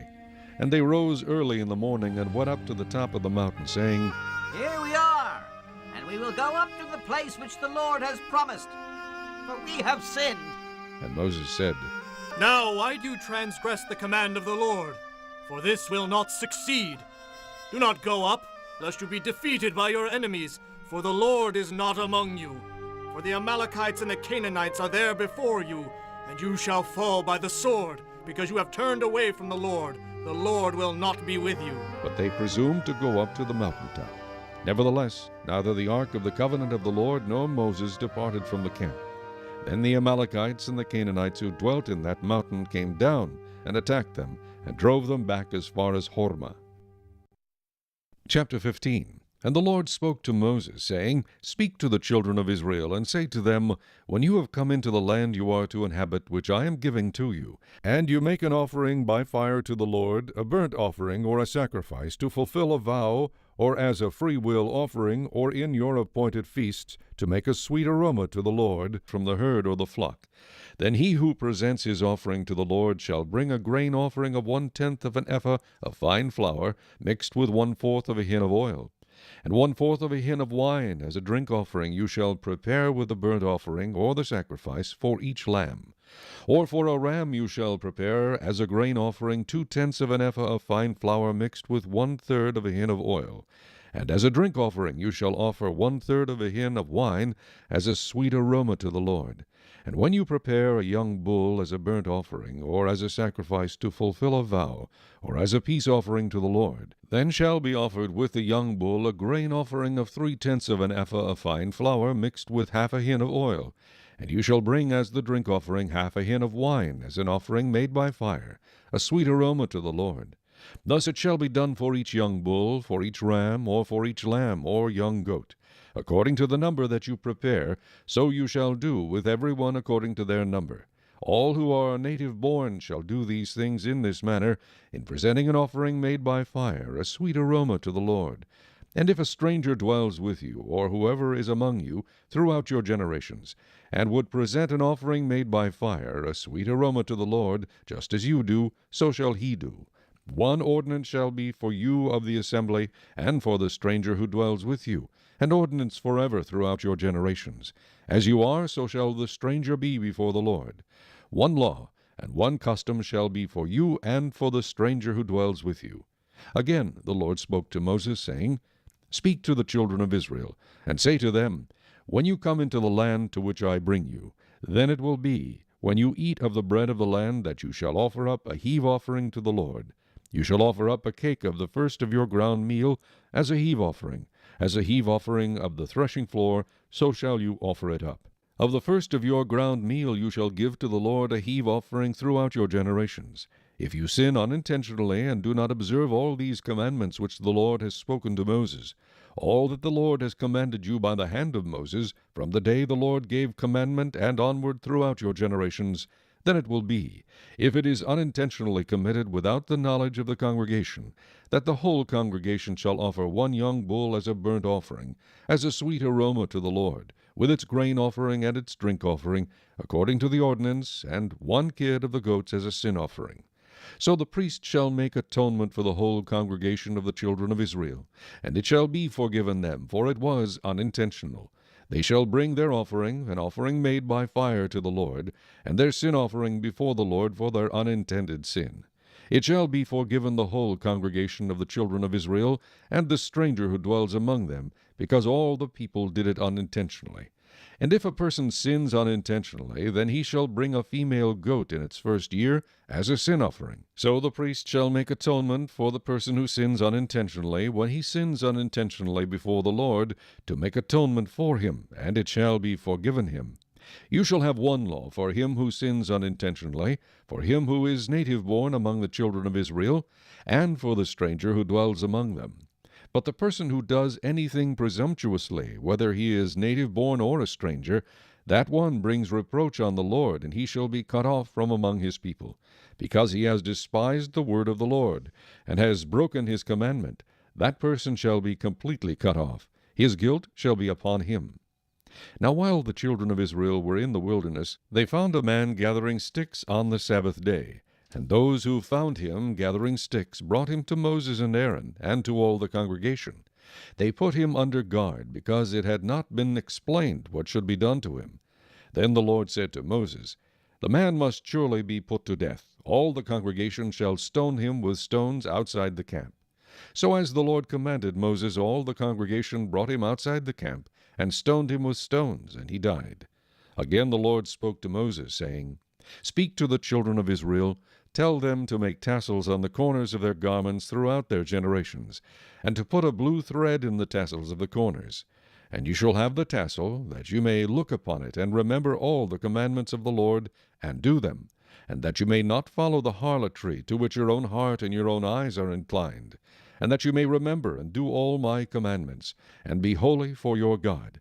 I am the Lord your God, who brought you out of the land of Egypt, to be your God. I am the Lord your God. Chapter 16. Now Korah the son of Ishar, the son of Kohath, the son of Levi, with Dathan and Abiram, the sons of Eliab, and On the son of Peleth, sons of Reuben, took men, and they rose up before Moses with some of the children of Israel, 250 leaders of the congregation, representatives of the congregation, men of renown. They gathered together against Moses and Aaron, and said to them, You take too much upon yourselves, for all the congregation is holy, every one of them, and the Lord is among them. Why then do you exalt yourselves above the assembly of the Lord? So when Moses heard it, he fell on his face, and he spoke to Korah and all his company, saying, Tomorrow morning the Lord will show who is his and who is holy, and will cause him to come near to him. That one whom he chooses he will cause to come near to him. Do this. Take censers, Korah and all your company. Put fire in them, and put incense in them before the Lord tomorrow. And it shall be that the man whom the Lord chooses is the Holy One. You take too much upon yourselves, you sons of Levi. Then Moses said to Korah, Hear now, you sons of Levi. Is it a small thing to you that the God of Israel has separated you from the congregation of Israel to bring you near to himself, to do the work of the tabernacle of the Lord, and to stand before the congregation to serve them? And that he has brought you near to himself, you and all your brethren, the sons of Levi, with you? And are you seeking the priesthood also? Therefore, you and all your company are gathered together against the Lord. And what is Aaron that you complain against him? And Moses sent to call Dathan and Abiram, the sons of Eliab. But they said, We will not come up. Is it a small thing that you have brought us up out of a land flowing with milk and honey to kill us in the wilderness, that you should keep acting like a prince over us? Moreover, you have not brought us into a land flowing with milk and honey, nor given us inheritance of fields and vineyards. Will you put out the eyes of these men? We will not come up. Then Moses was very angry, and said to the Lord, Do not respect their offering. I have not taken one donkey from them, nor have I hurt one of them. And Moses said to Korah, Tomorrow you and all your company be present before the Lord, you and they, as well as Aaron. Let each take his censer and put incense in it, and each of you bring his censer before the Lord, 250 censers, both you and Aaron, each with his censer. So every man took his censer, put fire in it, laid incense on it, and stood at the door of the tabernacle of meeting with Moses and Aaron. And Korah gathered all the congregation against them at the door of the tabernacle of meeting. Then the glory of the Lord appeared to all the congregation. And the Lord spoke to Moses and Aaron, saying, Separate yourselves from among this congregation, that I may consume them in a moment. Then they fell on their faces and said, O God, the God of the spirits of all flesh, shall one man sin, and you be angry with all the congregation? So the Lord spoke to Moses, saying, Speak to the congregation, saying, Get away from the tents of Korah, Dathan, and Abiram. Then Moses rose and went to Dathan and Abiram, and the elders of Israel followed him. And he spoke to the congregation, saying, Depart now from the tents of these wicked men. Touch nothing of theirs, lest you be consumed in all their sins. So they got away from around the tents of Korah, Dathan, and Abiram. And Dathan and Abiram came out and stood at the door of the tents, with their wives, their sons, and their little children. And Moses said, By this you shall know that the Lord has sent me to do all these works, for I have not done them of my own will. If these men die naturally like all men, or if they are visited by the common fate of all men, then the Lord has not sent me. But if the Lord creates a new thing, and the earth opens its mouth and swallows them up with all that belongs to them, and they go down alive into the pit, then you will understand that these men have rejected the Lord. Now it came to pass, as he finished speaking all these words, that the ground split apart under them, and the earth opened its mouth and swallowed them up, with their households, and all the men with Korah, with all their goods. So they and all those with them went down alive into the pit. The earth closed over them, and they perished from among the assembly. Then all Israel who were around them fled at their cry, for they said, Lest the earth swallow us up also. And a fire came out from the Lord and consumed the 250 men who were offering incense. Then the Lord spoke to Moses, saying, Tell Eleazar the son of Aaron the priest to pick up the censers out of the blaze, for they are holy, and scatter the fire some distance away. The censers of these men who sinned against their own souls, let them be made into hammered plates as a covering for the altar. because they presented them before the Lord, therefore they are holy, and they shall be a sign to the children of Israel. So Eleazar the priest took the bronze censers, which those who were burned up had presented, and they were hammered out as a covering on the altar, to be a memorial to the children of Israel, that no outsider who is not a descendant of Aaron should come near to offer incense before the Lord, that he might not become like Korah and his companions, just as the Lord had said to him through Moses. On the next day all the congregation of the children of Israel complained against Moses and Aaron, saying, You have killed the people of the Lord. Now it happened, when the congregation had gathered against Moses and Aaron, that they turned toward the tabernacle of meeting, and suddenly the cloud covered it, and the glory of the Lord appeared. Then Moses and Aaron came before the tabernacle of meeting, and the Lord spoke to Moses, saying, Get away from among this congregation, that I may consume them in a moment.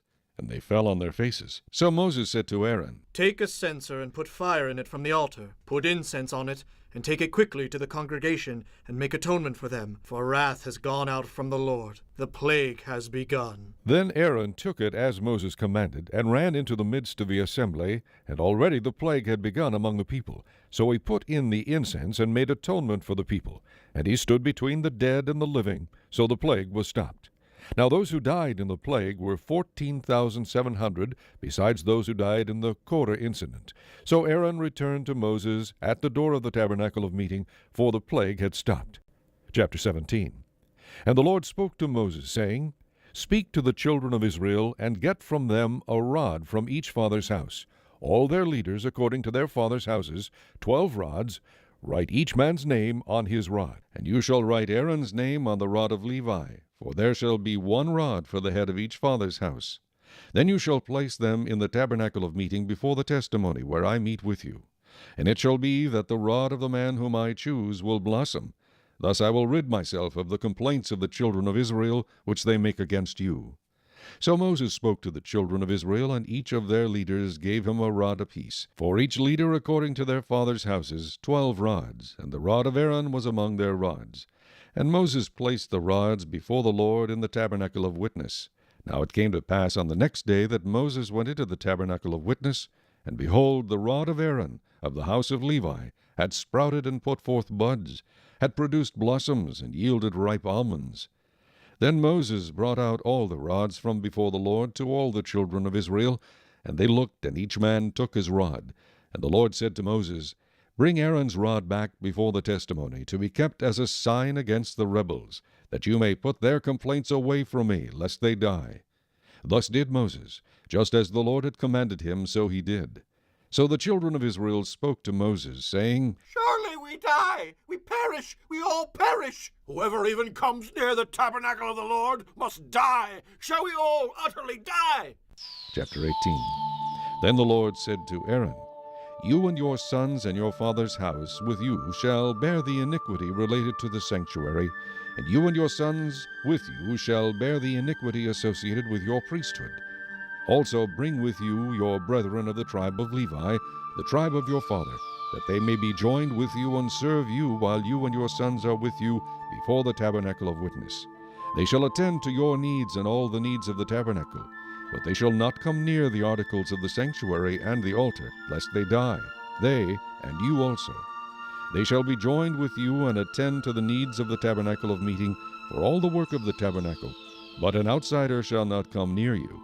And you shall attend to the duties of the sanctuary and the duties of the altar, that there may be no more wrath on the children of Israel. Behold, I myself have taken your brethren the Levites from among the children of Israel. They are a gift to you, given by the Lord to do the work of the tabernacle of meeting. Therefore you and your sons with you shall attend to your priesthood for everything at the altar and behind the veil, and you shall serve.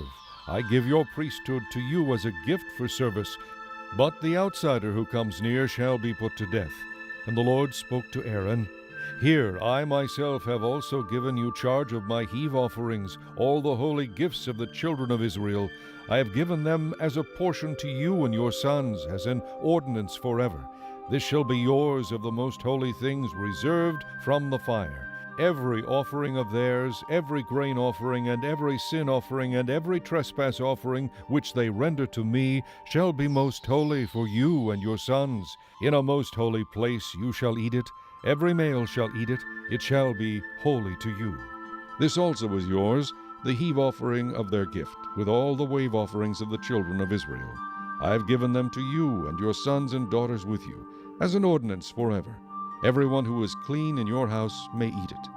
All the best of the oil, all the best of the new wine and the grain, their first fruits which they offer to the Lord, I have given them to you. Whatever first ripe fruit is in their land, which they bring to the Lord, shall be yours.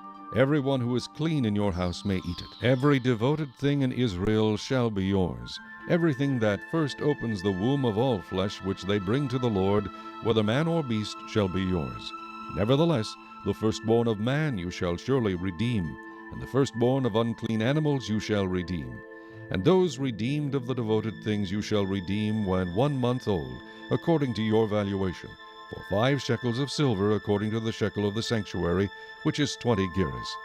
But the firstborn of a cow, the firstborn of a sheep, or the firstborn of a goat you shall not redeem. They are holy. You shall sprinkle their blood on the altar, and burn their fat as an offering made by fire for a sweet aroma to the Lord. And their flesh shall be yours, just as the wave breast and the right thigh are yours.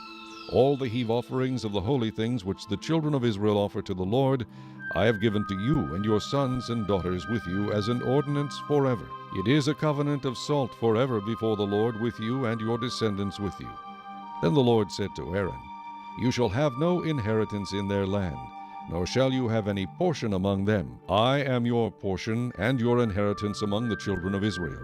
Behold, I have given the children of Levi all the tithes in Israel as an inheritance in return for the work which they perform, the work of the tabernacle of meeting. Hereafter the children of Israel shall not come near the tabernacle of meeting, lest they bear sin and die. But the Levites shall perform the work of the tabernacle of meeting, and they shall bear their iniquity. It shall be a statute forever, throughout your generations, that among the children of Israel they shall have no inheritance. For the tithes of the children of Israel, which they offer up as a heave offering to the Lord, I have given to the Levites as an inheritance. Therefore I have said to them, Among the children of Israel they shall have no inheritance.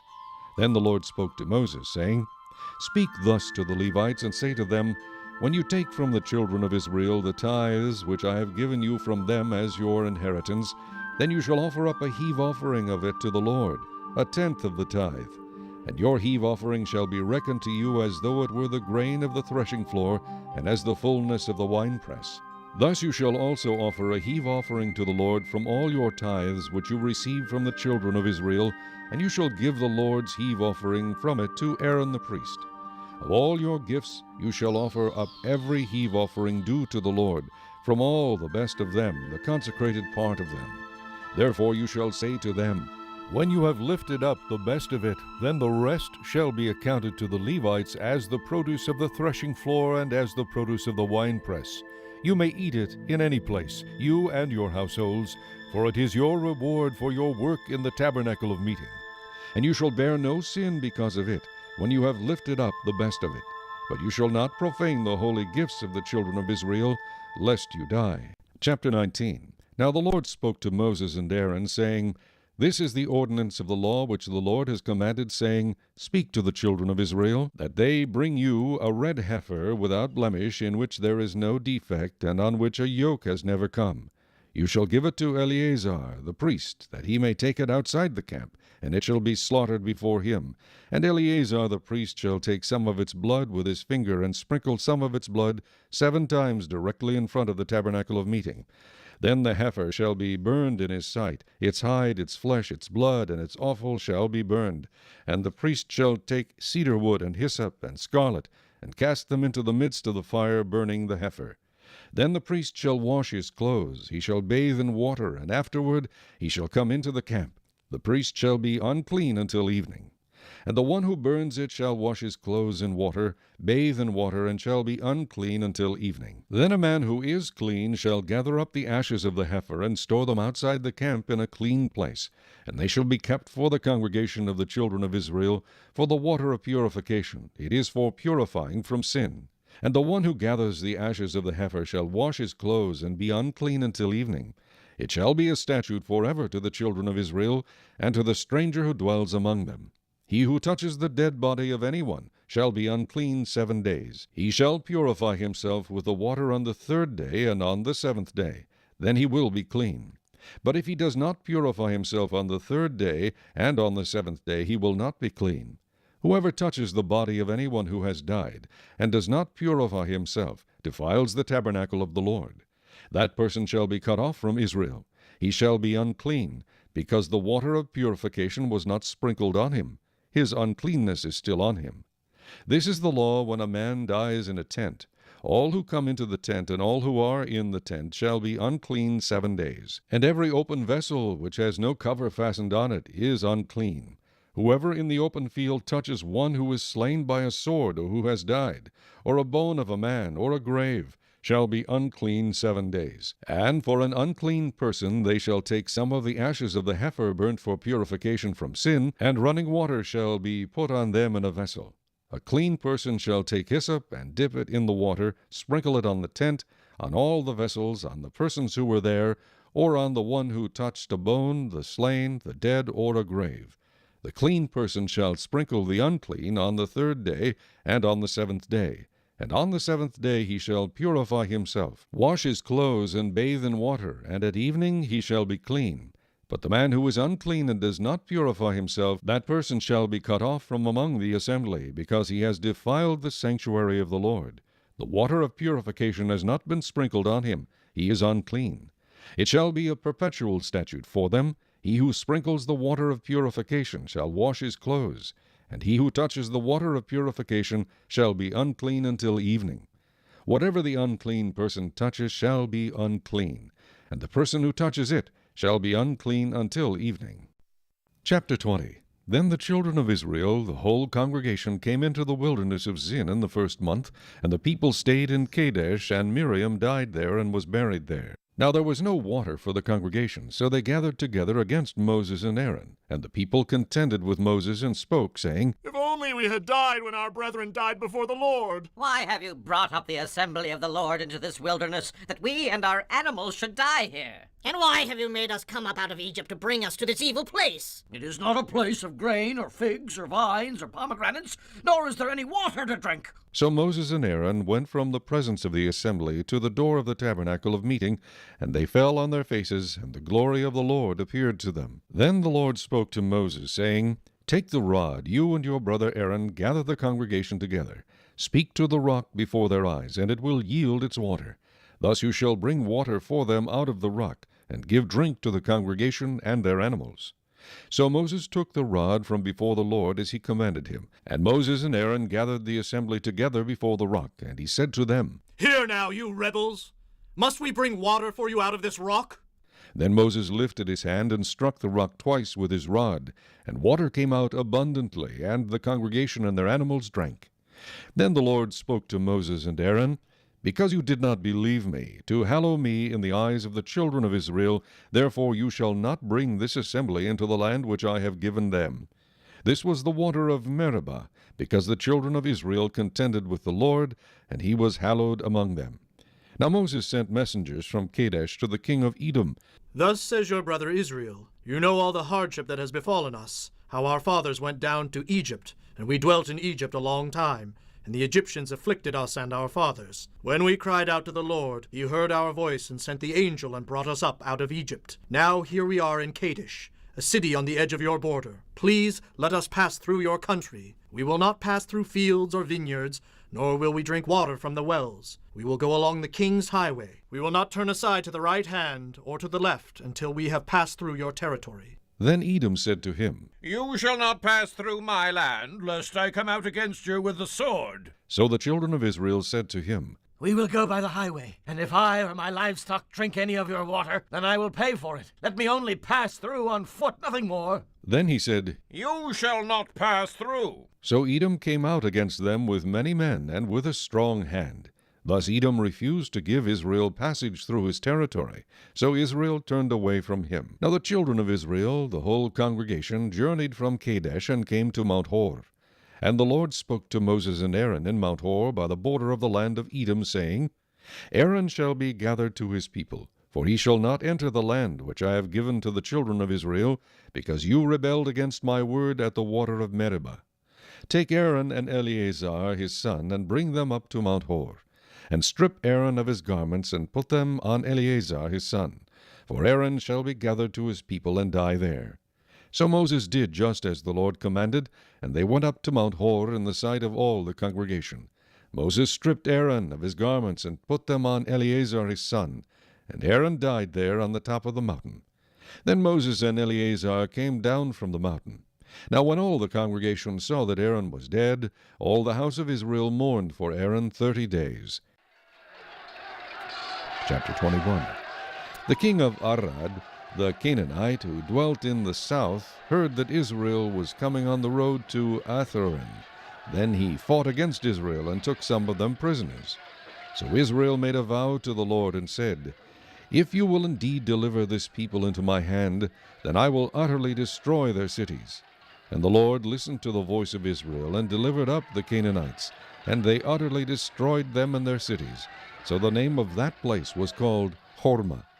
Then they journeyed from Mount Hor by the way of the Red Sea to go around the land of Edom, and the soul of the people became very discouraged on the way. And the people spoke against God and against Moses.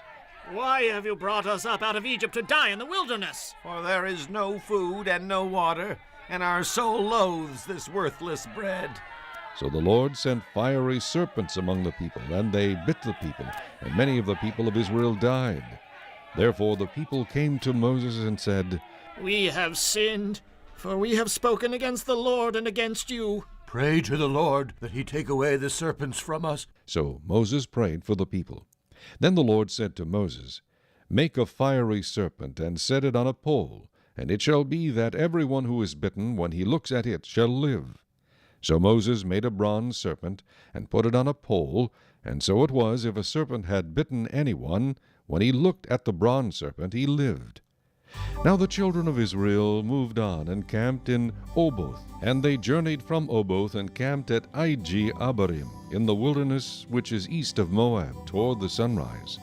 From there they moved and camped in the valley of Zered. From there they moved and camped on the other side of the Arnon, which is in the wilderness that extends from the border of the Amorites, for the Arnon is the border of Moab, between Moab and the Amorites. Therefore it is said in the book of the wars of the Lord, Wacheb in Suphah, the brooks of the Arnon, and the slope of the brooks that reaches to the dwelling of Ar, and lies on the border of Moab. From there they went to Beer, which is the well where the Lord said to Moses, Gather the people together, and I will give them water. Then Israel sang this song, Spring up, O well, all of you sing to it. The well the leaders sank, dug by the nation's nobles, by the lawgiver with their staves. And from the wilderness they went to Mattanah, from Mattanah to Nahaliel, from Nahaliel to Bamoth, and from Bamoth in the valley that is in the country of Moab to the top of Pisgah, which looks down on the wasteland. Then Israel sent messengers to Sihon, king of the Amorites, saying, Let me pass through your land. We will not turn aside into fields or vineyards. We will not drink water from wells. We will go by the king's highway until we have passed through your territory. But Sihon would not allow Israel to pass through his territory. So Sihon gathered all his people together, and went out against Israel in the wilderness. And he came to Jahaz, and fought against Israel. Then Israel defeated him with the edge of the sword, and took possession of his land, from the Arnon to the Jabbok, as far as the people of Ammon, for the border of the people of Ammon was fortified.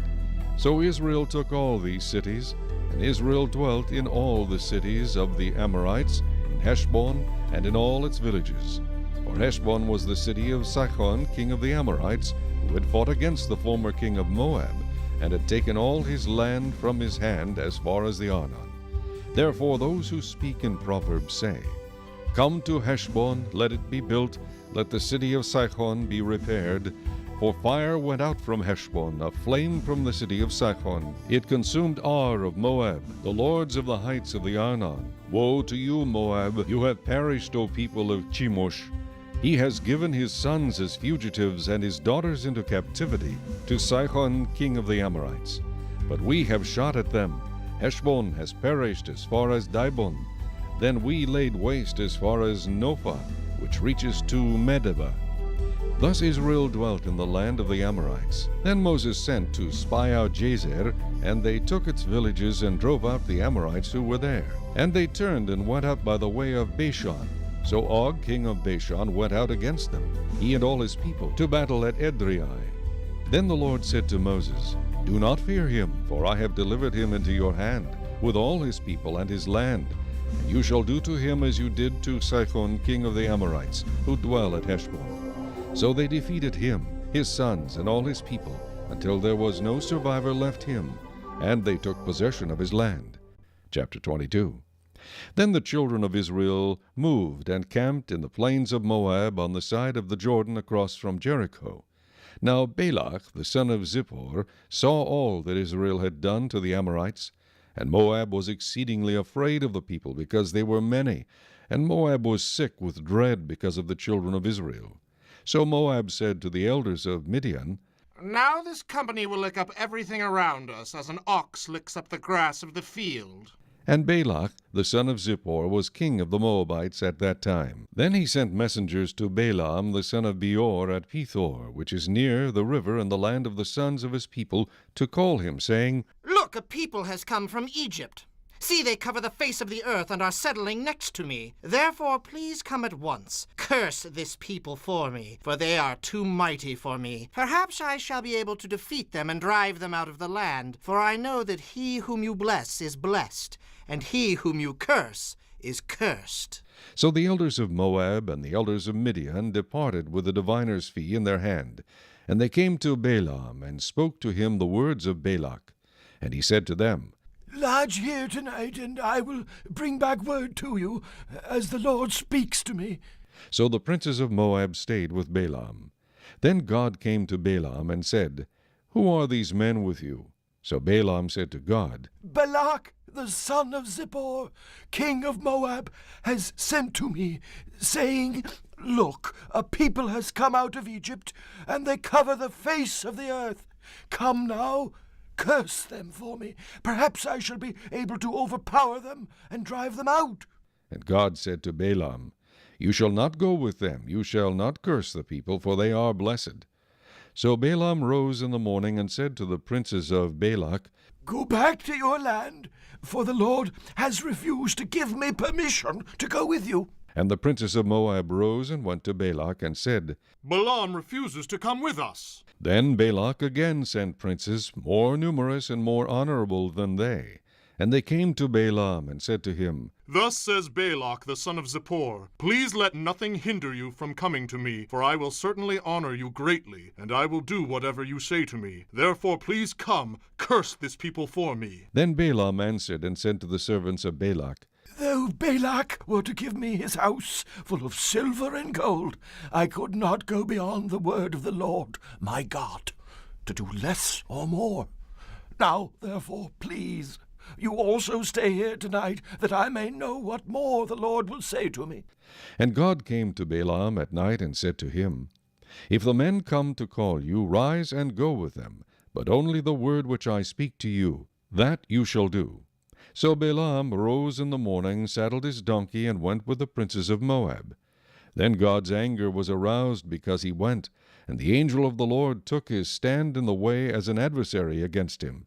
And he was riding on his donkey, and his 2 servants were with him. Now the donkey saw the angel of the Lord standing in the way with his drawn sword in his hand. And the donkey turned aside out of the way and went into the field. So Balaam struck the donkey to turn her back onto the road. Then the angel of the Lord stood in a narrow path between the vineyards, with a wall on this side and a wall on that side. And when the donkey saw the angel of the Lord, she pushed herself against the wall, and crushed Balaam's foot against the wall. So he struck her again. Then the angel of the Lord went further, and stood in a narrow place where there was no way to turn either to the right or to the left. And when the donkey saw the angel of the Lord, she lay down under Balaam. So Balaam's anger was aroused, and he struck the donkey with his staff. Then the Lord opened the mouth of the donkey, and she said to Balaam, What What have I done to you that you have struck me these 3 times? And Balaam said to the donkey, Because you have abused me, I wish there were a sword in my hand, for now I would kill you. So the donkey said to Balaam, Am I not your donkey on which you have ridden ever since I became yours to this day? Was I ever disposed to do this to you? And he said, No. Then the Lord opened Balaam's eyes, and he saw the angel of the Lord standing in the way with his drawn sword in his hand. And he bowed his head and fell flat on his face. And the angel of the Lord said to him, Why have you struck your donkey these 3 times? Behold, I have come out to stand against you, because your way is perverse before me. The donkey saw me, and turned aside from me these 3 times. If she had not turned aside from me, surely I would also have killed you by now, and let her live. And Balaam said to the angel of the Lord, I have sinned, for I did not know you stood in the way against me. Now, therefore, if it displeases you, I will turn back. Then the angel of the Lord said to Balaam, Go with the men, but only the word that I speak to you, that you shall speak. So Balaam went with the princes of Balak. Now when Balak heard that Balaam was coming, he went out to meet him at the city of Moab, which is on the border of the Arnon, the boundary of the territory. Then Balak said to Balaam, Did I not earnestly send to you calling for you? Why did you not come to me? Am I not able to honor you? And Balaam said to Balak, Look, I have come to you. Now, have I any power at all to say anything? The word that God puts in my mouth, that I must speak. So Balaam went with Balak, and they came to Kirjath Huzoth. Then Balak offered oxen and sheep, and he sent some to Balaam and to the princes who were with him. So it was, the next day, that Balak took Balaam and brought him up to the high places of Baal, that from there he might observe the extent of the people. Chapter 23. Then Balaam said to Balak, Build 7 altars for me here, and prepare for me here 7 bulls and 7 rams. And Balak did just as Balaam had spoken, and Balak and Balaam offered a bull and a ram on each altar. Then Balaam said to Balak, Stand by your burnt offering, and I will go. Perhaps the Lord will come to meet me, and whatever he shows me I will tell you. So he went to a desolate height. And God met Balaam, and he said to him, I have prepared the 7 altars, and I have offered on each altar a bull and a ram. Then the Lord put a word in Balaam's mouth and said, Return to Balak, and thus you shall speak. So he returned to him, and there he was, standing by his burnt offering, he and all the princes of Moab. And he took up his oracle and said, Balak, the king of Moab, has brought me from Aram, from the mountains of the east. Come, curse Jacob for me, and come, denounce Israel. How shall I curse whom God has not cursed? And how shall I denounce whom the Lord has not denounced? For from the top of the rocks I see him, and from the hills I behold him. There, a people dwelling alone, not reckoning itself among the nations. Who can count the dust of Jacob, or number 1/4 of Israel? Let me die the death of the righteous, and let my end be like his. Then Balak said to Balaam, What have you done to me? I took you to curse my enemies, and look, you have blessed them bountifully. So he answered and said, Must I not take heed to speak what the Lord has put in my mouth? Then Balak said to him, Please come with me to another place from which you may see them. You shall see only the outer part of them, and shall not see them all. Curse them for me from there. So he brought him to the field of Zophim, to the top of Pisgah, and built 7 altars, and offered a bull and a ram on each altar. And he said to Balak, Stand here by your burnt offering, while I meet the Lord over there. Then the Lord met Balaam, and put a word in his mouth, and said, Go back to Balak, and thus you shall speak.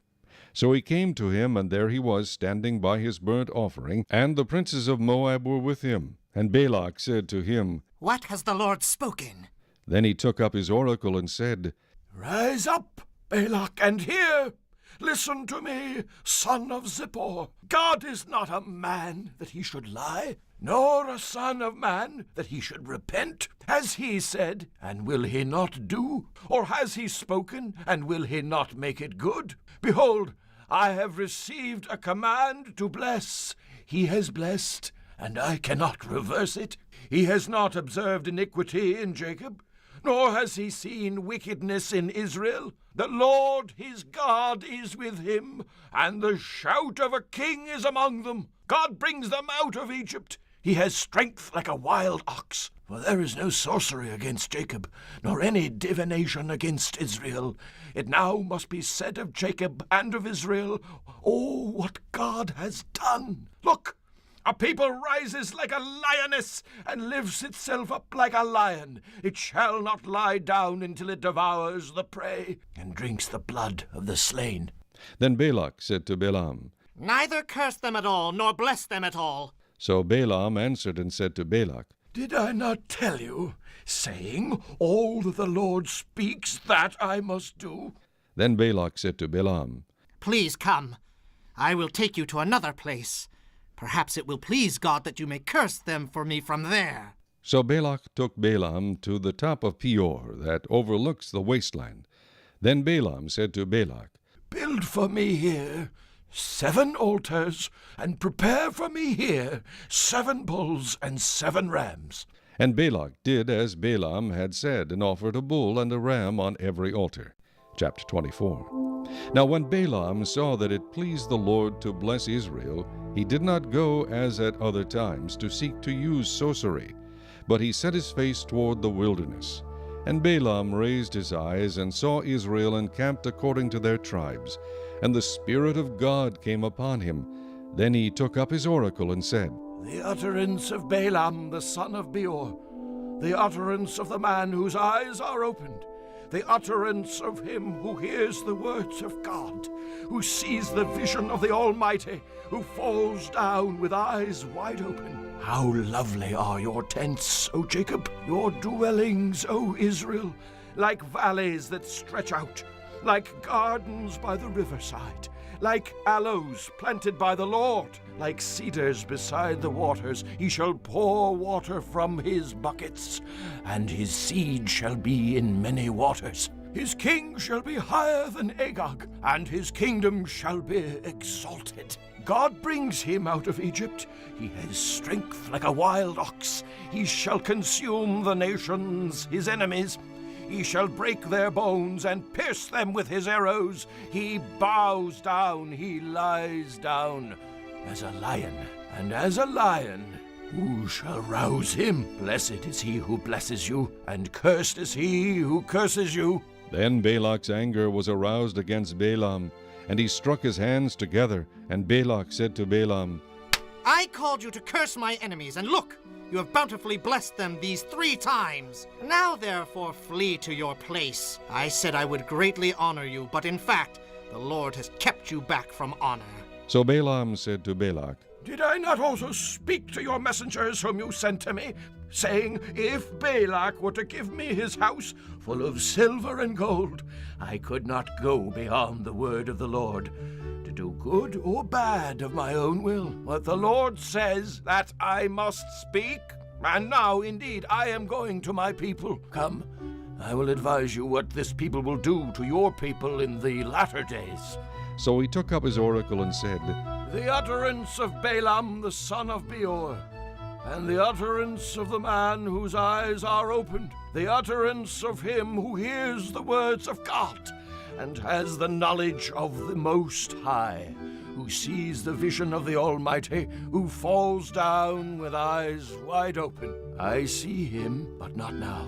I behold him, but not near. A star shall come out of Jacob, a scepter shall rise out of Israel, and batter the brow of Moab, and destroy all the sons of tumult. And Edom shall be a possession. Seir also his enemies shall be a possession, while Israel does valiantly. Out of Jacob one shall have dominion, and destroy the remains of the city. Then he looked on Amalek, and he took up his oracle and said, Amalek was first among the nations, but shall be last until he perishes. Then he looked on the Kenites, and he took up his oracle and said, Firm is your dwelling place, and your nest is set in the rock. Nevertheless, Cain shall be burned. How long until Asher carries you away captive? Then he took up his oracle and said, Alas, who shall live when God does this? But ships shall come from the coasts of Cyprus, and they shall afflict Asher, and afflict Eber, and so shall Amalek, until he perishes. So Balaam rose and departed, and returned to his place. Balak also went his way. Chapter 25. Now Israel remained in Acacia Grove, and the people began to commit harlotry with the women of Moab. They invited the people to the sacrifices of their gods, and the people ate and bowed down to their gods. So Israel was joined to Baal of Peor, and the anger of the Lord was aroused against Israel. Then the Lord said to Moses, Take all the leaders of the people and hang the offenders before the Lord out in the sun, that the fierce anger of the Lord may turn away from Israel. So Moses said to the judges of Israel, Every one of you kill his men who are joined to Baal of Peor. And indeed, one of the children of Israel came and presented to his brethren a Midianite woman in the sight of Moses, and in the sight of all the congregation of the children of Israel, who were weeping at the door of the tabernacle of meeting. Now when Phinehas, the son of Eleazar, the son of Aaron the priest, saw it, he rose from among the congregation and took a javelin in his hand. And he went after the man of Israel into the tent, and thrust both of them through, the man of Israel and the woman through her body. So the plague was stopped among the children of Israel. And those who died in the plague were 24,000. Then the Lord spoke to Moses, saying, Phinehas, the son of Eleazar, the son of Aaron the priest, has turned back my wrath from the children of Israel, because he was zealous with my zeal among them, so that I did not consume the children of Israel in my zeal. Therefore say, Behold, I give to him my covenant of peace, and it shall be to him and his descendants after him a covenant of an everlasting priesthood, because he was zealous for his God, and made atonement for the children of Israel. Now the name of the Israelite who was killed with the Midianite woman, was Zimri, the son of Selu, a leader of a father's house among the Simeonites. And the name of the Midianite woman who was killed was Cozbi, the daughter of Zur. He was head of the people of a father's house in Midian. Then the Lord spoke to Moses, saying, Harass the Midianites and attack them, for they harassed you with their schemes by which they seduced you in the matter of Peor, and in the matter of Cozbi, the daughter of a leader of Midian, their sister, who was killed in the day of the plague because of Peor.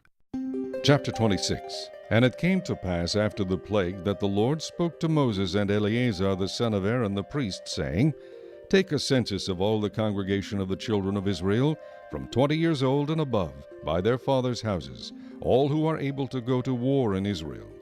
So Moses and Eleazar the priest spoke with them in the plains of Moab by the Jordan, across from Jericho, saying, Take a census of the people from 20 years old and above, just as the Lord commanded Moses and the children of Israel who came out of the land of Egypt. Reuben was the firstborn of Israel.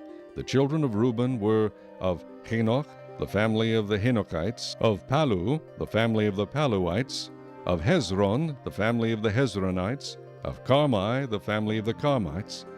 These are the families of the Reubenites. Those who were numbered of them were 43,730. And the son of Palu was Eliab. The sons of Eliab were Nemuel, Dathan, and Abiram. These are the Dathan and Abiram, representatives of the congregation who contended against Moses and Aaron in the company of Korah, when they contended against the Lord. And the earth opened its mouth and swallowed them up together with Korah when that company died, when the fire devoured 250 men, and they became a sign. Nevertheless, the children of Korah did not die. The sons of Simeon, according to their families, were of Nemuel, the family of the Nemuelites, of Jamin, the family of the Jamanites, of Jachin, the family of the Jachinites, of Zerah, the family of the Zarhites, of Shaul, the family of the Shaulites. These are the families of the Simeonites, 22,200. The sons of Gad, according to their families, were Zephon, the family of the Zephonites, of Haggai, the family of the Haggites, of Shunai, the family of the Shunites, of Ozni, the family of the Oznites, of Eri, the family of the Erites, of Arad, the family of the Aradites, of Areli, the family of the Arelites. These are the families of the sons of Gad, according to those who were numbered of them, 40,500. The sons of Judah were and Onan. And and Onan died in the land of Canaan. And the sons of Judah according to their families were Shelah, the family of the Shelanites, of Perez, the family of the Parzites, of Zerah, the family of the Zarhites. And the sons of Perez were of Hezron, the family of the Hezronites, of Hamul, the family of the Hamulites. These are the families of Judah according to those who were numbered of them, 76,500. The sons of Issachar according to their families were of Tola, the family of the Tolaites, of Puah, the family of the Punites, of Jashub, the family of the Jashubites, of Shimron, the family of the Shimronites. These are the families of Issachar according to those who were numbered of them, 64,300. The sons of Zebulun according to their families were of Sered, the family of the Sardites, of Elon, the family of the Elonites, of Jaliel, the family of the Jalielites. These are the families of the Zebulunites according to those who were numbered of them, 60,500.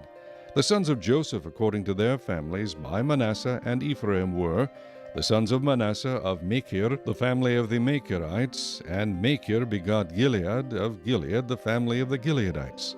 These are the sons of Gilead, of Jeezer, the family of the Jeezerites, of Helek, the family of the Helekites, of Asriel, the family of the Asrielites, of Shechem, the family of the Shechemites, of Shemida, the family of the Shemidaites, of Hepher, the family of the Hepherites.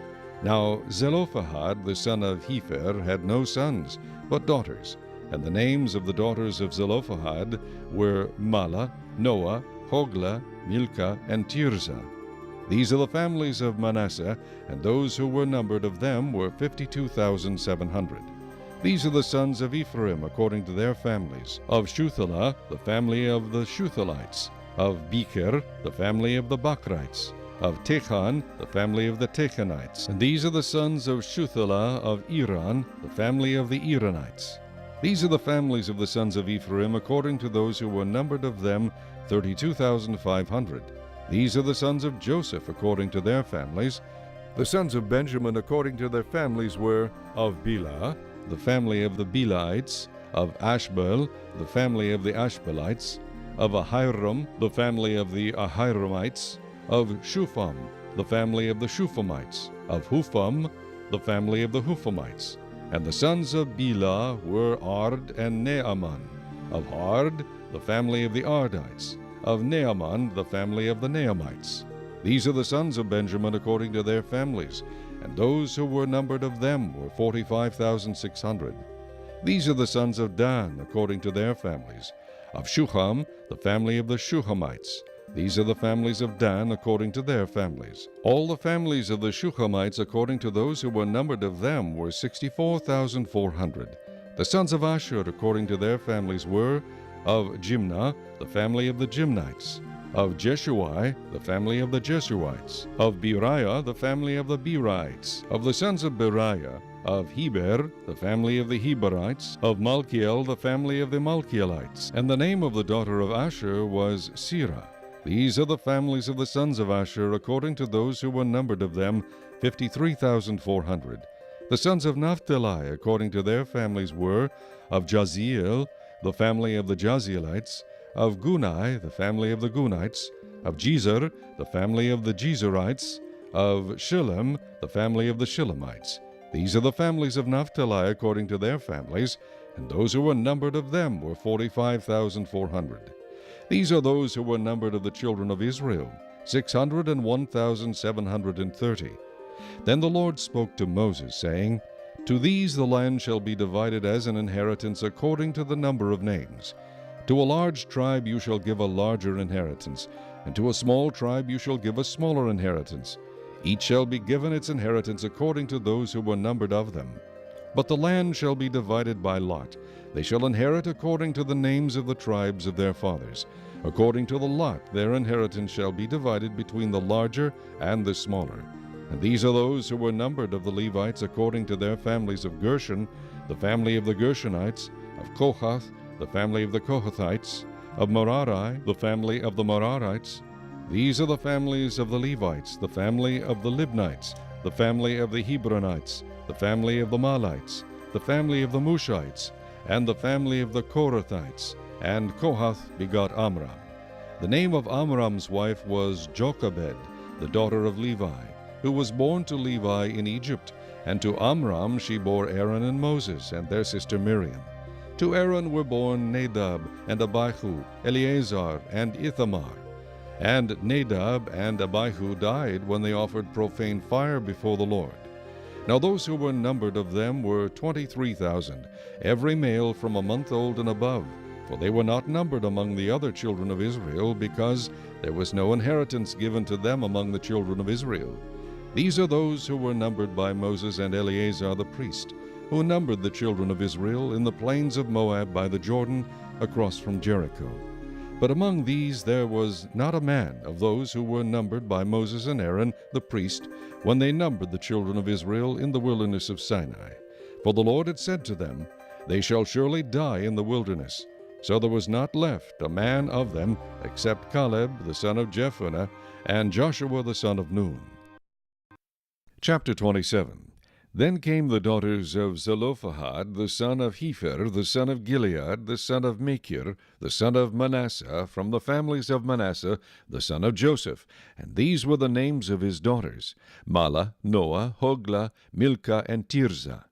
And they stood before Moses, before Eleazar the priest, and before the leaders and all the congregation, by the doorway of the tabernacle of meeting, saying, Our father died in the wilderness, but he was not in the company of those who gathered together against the Lord, in company with Korah, but he died in his own sin, and he had no sons. Why should the name of our father be removed from among his family, because he had no son?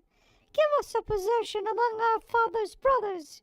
So Moses brought their case before the Lord, and the Lord spoke to Moses, saying, The daughters of Zelophehad speak what is right. You shall surely give them a possession of inheritance among their father's brothers, and cause the inheritance of their father to pass to them. And you shall speak to the children of Israel, saying, If a man dies and has no son, then you shall cause his inheritance to pass to his daughter. If he has no daughter, then you shall give his inheritance to his brothers. If he has no brothers, then you shall give his inheritance to his father's brothers. And if his father has no brothers, then you shall give his inheritance to the relative closest to him in his family, and he shall possess it. And it shall be to the children of Israel a statute of judgment, just as the Lord commanded Moses. So the Lord said to Moses, Go up into this Mount Abarim, and see the land which I have given to the children of Israel. And when you have seen it, you also shall be gathered to your people, as Aaron your brother was gathered. For in the wilderness of Zin, during the strife of the congregation, you rebelled against my command to hallow me at the waters before their eyes. These are the waters of Meribah at Kadesh in the wilderness of Zin. Then Moses spoke to the Lord, saying, Let the Lord, the God of the spirits of all flesh, set a man over the congregation, who may go out before them and go in before them, who may lead them out and bring them in, that the congregation of the Lord may not be like sheep which have no shepherd. And the Lord said to Moses, Take Joshua the son of Nun with you, a man in whom is the Spirit, and lay your hand on him. Set him before Eleazar the priest, and before all the congregation, and inaugurate him in their sight. And you shall give some of your authority to him, that all the congregation of the children of Israel may be obedient. He shall stand before Eleazar the priest, who shall inquire before the Lord for him by the judgment of the Urim. At his word they shall go out, and at his word they shall come in, he and all the children of Israel with him, all the congregation. So Moses did as the Lord commanded him. He took Joshua, and set him before Eleazar the priest, and before all the congregation. And he laid his hands on him, and inaugurated him, just as the Lord commanded by the hand of Moses. Chapter 28. Now the Lord spoke to Moses, saying, Command the children of Israel, and say to them, My offering, my food for my offerings made by fire as a sweet aroma to me, you shall be careful to offer to me at their appointed time.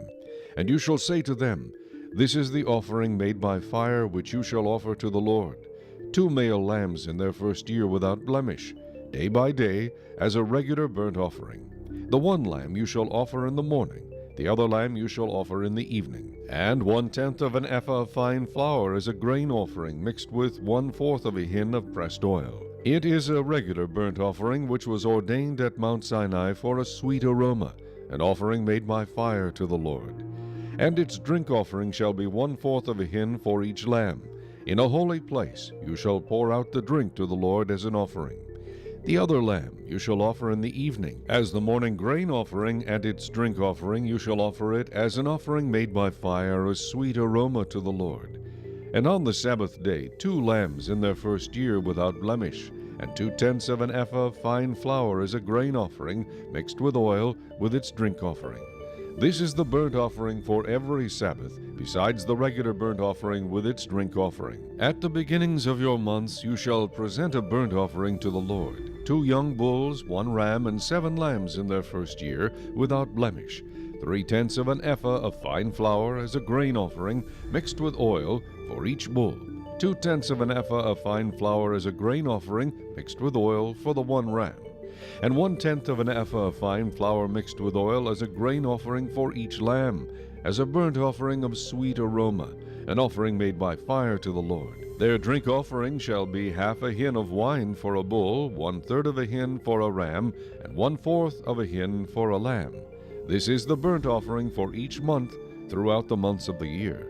Also 1 kid of the goats as a sin offering to the Lord shall be offered, besides the regular burnt offering and its drink offering. On the 14th day of the first month is the Passover of the Lord. And on the 15th day of this month is the feast. Unleavened bread shall be eaten for 7 days. On the first day you shall have a holy convocation. You shall do no customary work. And you shall present an offering made by fire as a burnt offering to the Lord, 2 young bulls, 1 ram, and 7 lambs in their first year. Be sure they are without blemish. Their grain offering shall be of fine flour mixed with oil. 3/10 of an ephah you shall offer for a bull, and 2/10 for a ram. You shall offer 1/10 of an ephah for each of the 7 lambs. Also 1 goat as a sin offering, to make atonement for you. You shall offer these besides the burnt offering of the morning, which is for a regular burnt offering. In this manner you shall offer the food of the offering made by fire daily for 7 days, as a sweet aroma to the Lord. It shall be offered besides the regular burnt offering and its drink offering. And on the 7th day you shall have a holy convocation. You shall do no customary work. Also on the day of the first fruits, when you bring a new grain offering to the Lord at your feast of weeks, you shall have a holy convocation. You shall do no customary work. You shall present a burnt offering as a sweet aroma to the Lord. 2 young bulls, 1 ram, and 7 lambs in their first year, with their grain offering of fine flour mixed with oil, 3/10 of an ephah for each bull, 2/10 for the 1 ram, and 1/10 for each of the 7 lambs. Also 1 kid of the goats, to make atonement for you. Be sure they are without blemish. You shall present them with their drink offerings, besides the regular burnt offering with its grain offering. Chapter 29. And in the 7th month, on the first day of the month, you shall have a holy convocation. You shall do no customary work. For you it is a day of blowing the trumpets. You shall offer a burnt offering as a sweet aroma to the Lord, 1 young bull, 1 ram, and 7 lambs in their first year without blemish. Their grain offering shall be fine flour mixed with oil, 3/10 of an ephah for the bull, 2/10 for the ram, and 1/10 for each of the 7 lambs. Also 1 kid of the goats as a sin offering, to make atonement for you. Besides the burnt offering with its grain offering for the new moon, the regular burnt offering with its grain offering and their drink offerings, according to their ordinance, as a sweet aroma, an offering made by fire to the Lord. On the 10th day of this 7th month you shall have a holy convocation. You shall afflict your souls, you shall not do any work. You shall present a burnt offering to the Lord as a sweet aroma, 1 young bull, 1 ram, and 7 lambs in their first year. Be sure they are without blemish. Their grain offering shall be of fine flour mixed with oil, 3/10 of an ephah for the bull, 2/10 for the 1 ram, and 1/10 for each of the 7 lambs. Also 1 kid of the goats as a sin offering, besides the sin offering for atonement, the regular burnt offering with its grain offering, and their drink offerings. On the 15th day of the 7th month you shall have a holy convocation. You shall do no customary work, and you shall keep a feast to the Lord 7 days. You shall present a burnt offering, an offering made by fire as a sweet aroma to the Lord. 13 young bulls, 2 rams, and 14 lambs in their first year, They shall be without blemish. Their grain offering shall be of fine flour mixed with oil, 3/10 of an ephah for each of the 13 bulls, 2/10 for each of the 2 rams, and 1/10 for each of the 14 lambs. Also 1 kid of the goats as a sin offering, besides the regular burnt offering, its grain offering, and its drink offering. On the 2nd day present 12 young bulls, 2 rams, 14 lambs in their first year without blemish, and their grain offering and their drink offerings for the bulls, for the rams, and for the lambs, by their number according to the ordinance. Also 1 kid of the goats as a sin offering, besides the regular burnt offering with its grain offering and their drink offerings. On the 3rd day present 11 bulls, 2 rams, 14 lambs in their first year without blemish, and their grain offering and their drink offerings for the bulls, for the rams, and for the lambs, by their number according to the ordinance. Also 1 goat as a sin offering, besides the regular burnt offering, its grain offering, and its drink offering. On the 4th day present 10 bulls, 2 rams, and 14 lambs in their first year, without blemish, and their grain offering and their drink offerings for the bulls, for the rams, and for the lambs, by their number, according to the ordinance. Also 1 kid of the goats as a sin offering, besides the regular burnt offering, its grain offering, and its drink offering. On the 5th day present 9 bulls, 2 rams, and 14 lambs in their first year without blemish, and their grain offering and their drink offerings for the bulls, for the rams, and for the lambs, by their number according to the ordinance. Also 1 goat as a sin offering, besides the regular burnt offering, its grain offering, and its drink offering.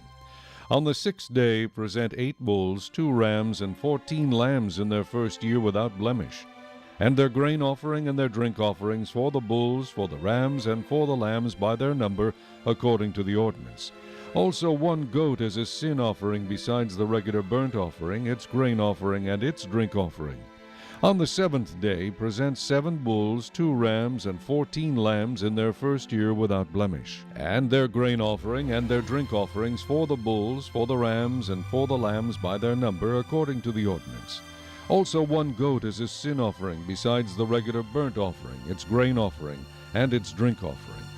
On the 8th day you shall have a sacred assembly. You shall do no customary work. You shall present a burnt offering, an offering made by fire as a sweet aroma to the Lord. 1 bull, 1 ram, 7 lambs in their first year without blemish, and their grain offering and their drink offerings for the bull, for the ram, and for the lambs, by their number according to the ordinance. Also 1 goat is a sin offering, besides the regular burnt offering, its grain offering, and its drink offering.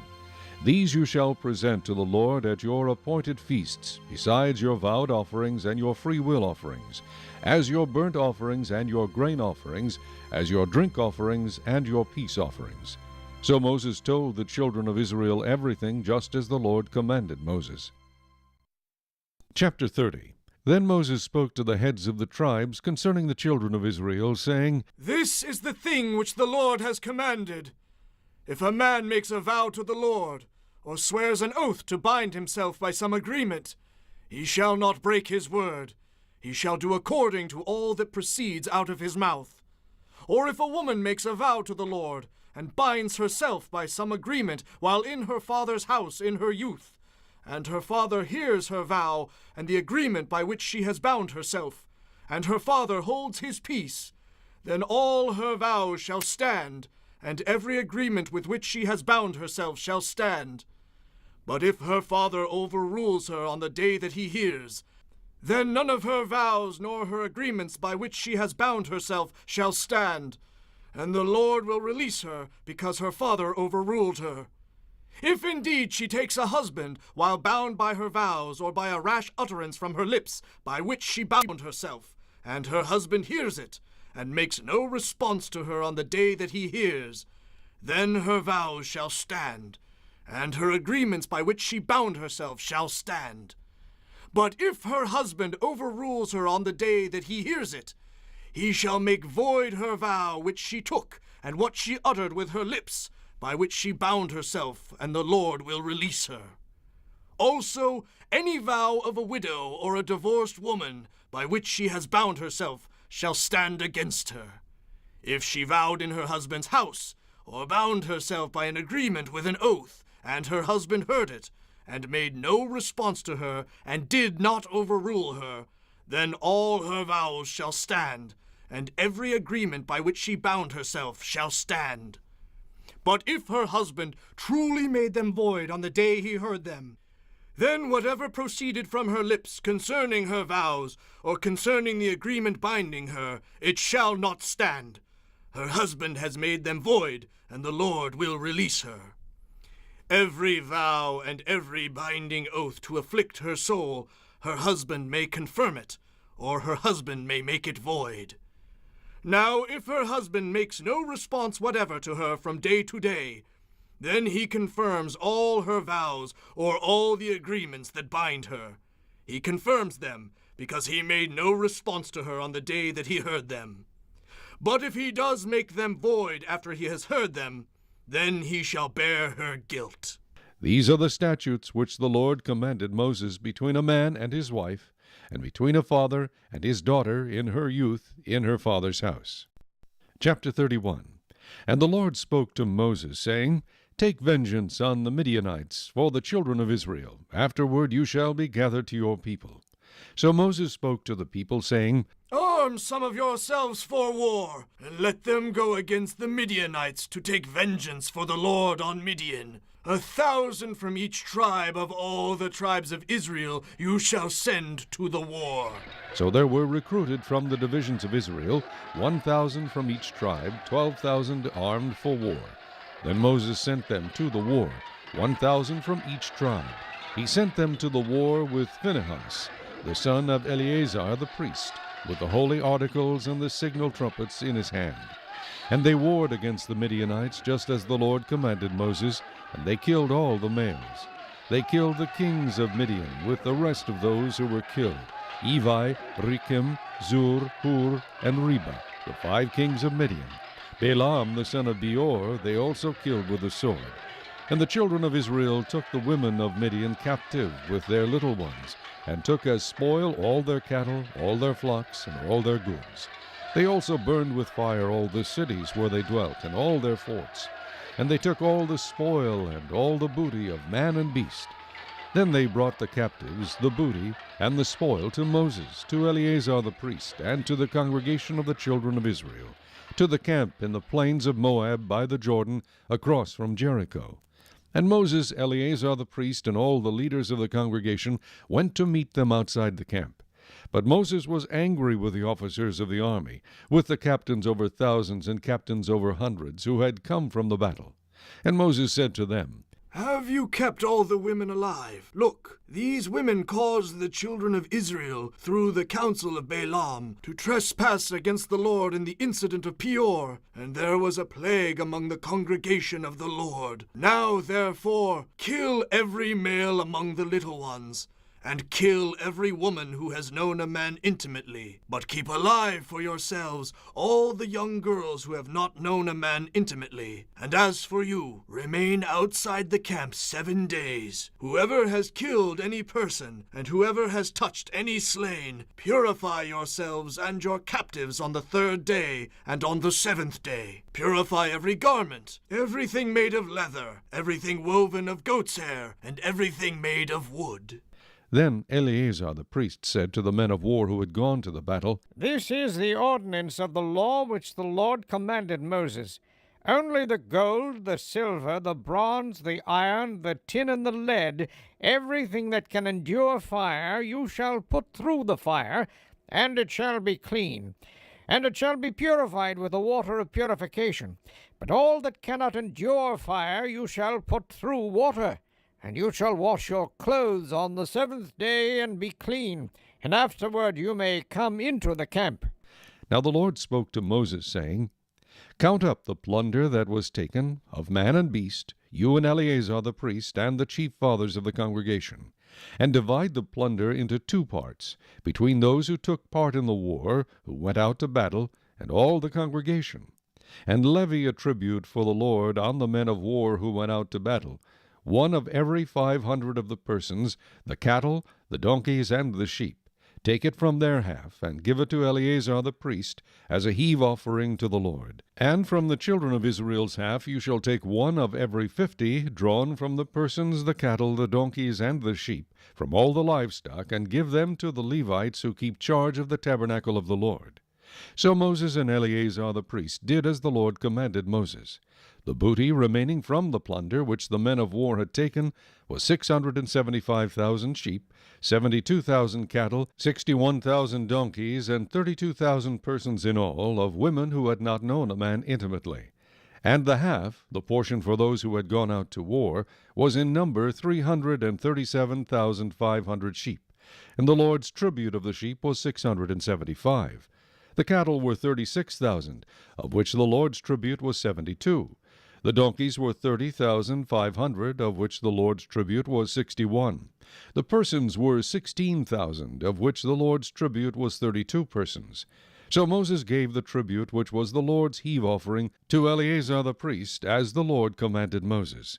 And from the children of Israel's half, which Moses separated from the men who fought, now the half belonging to the congregation was 337,500 sheep, 36,000 cattle, 30,500 donkeys, and 16,000 persons.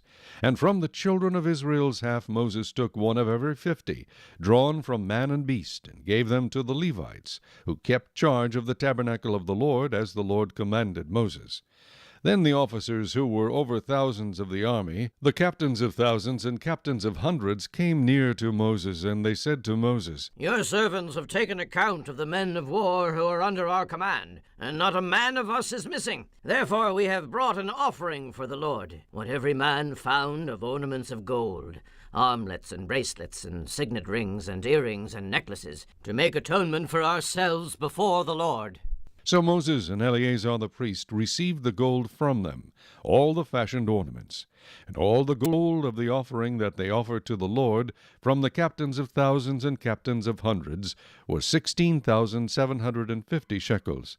The men of war had taken spoil, every man for himself. And Moses and Eleazar the priest received the gold from the captains of thousands and of hundreds, and brought it into the tabernacle of meeting as a memorial for the children of Israel before the Lord. Chapter 32.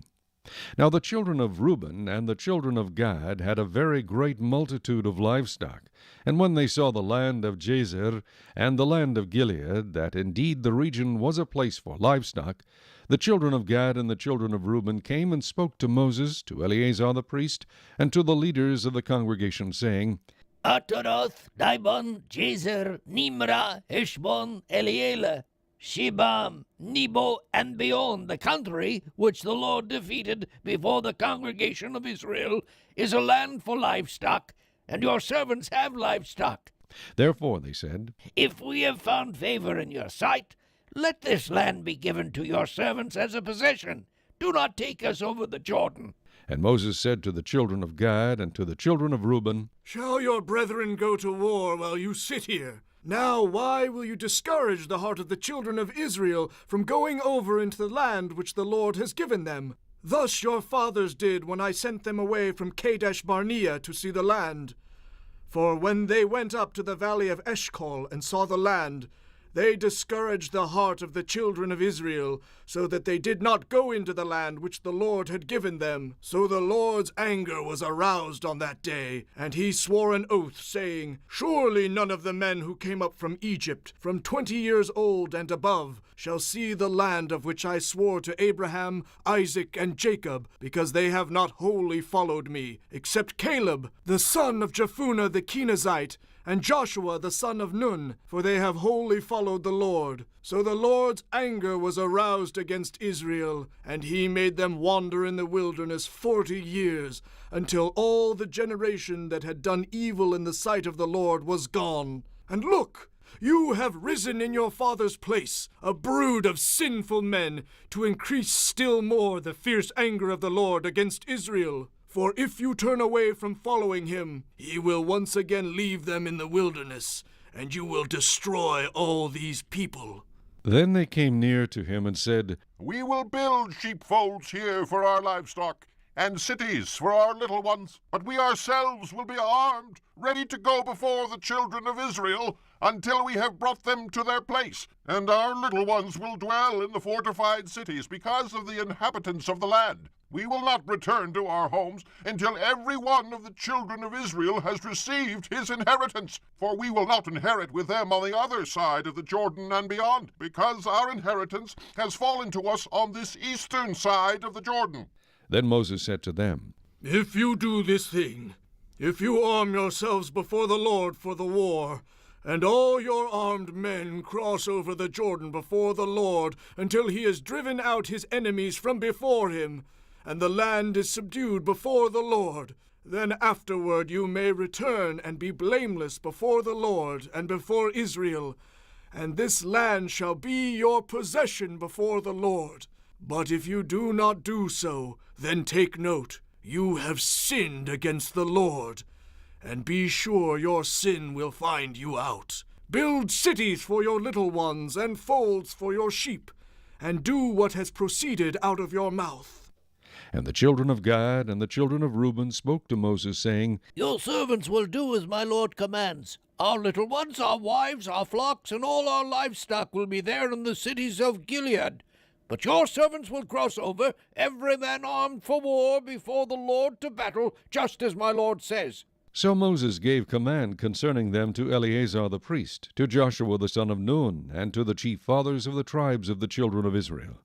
And Moses said to them, "If the children of Gad and the children of Reuben cross over the Jordan with you, every man armed for battle before the Lord, and the land is subdued before you, then you shall give them the land of Gilead as a possession. But if they do not cross over armed with you, they shall have possessions among you in the land of Canaan." Then the children of Gad and the children of Reuben answered, saying, "As the Lord has said to your servants, so we will do. We will cross over armed before the Lord into the land of Canaan, but the possession of our inheritance shall remain with us on this side of the Jordan." So Moses gave to the children of Gad, to the children of Reuben, and to the half-tribe of Manasseh, the son of Joseph, the kingdom of Sihon, king of the Amorites, and the kingdom of Og, king of Bashan, the land with its cities within the borders, the cities of the surrounding country.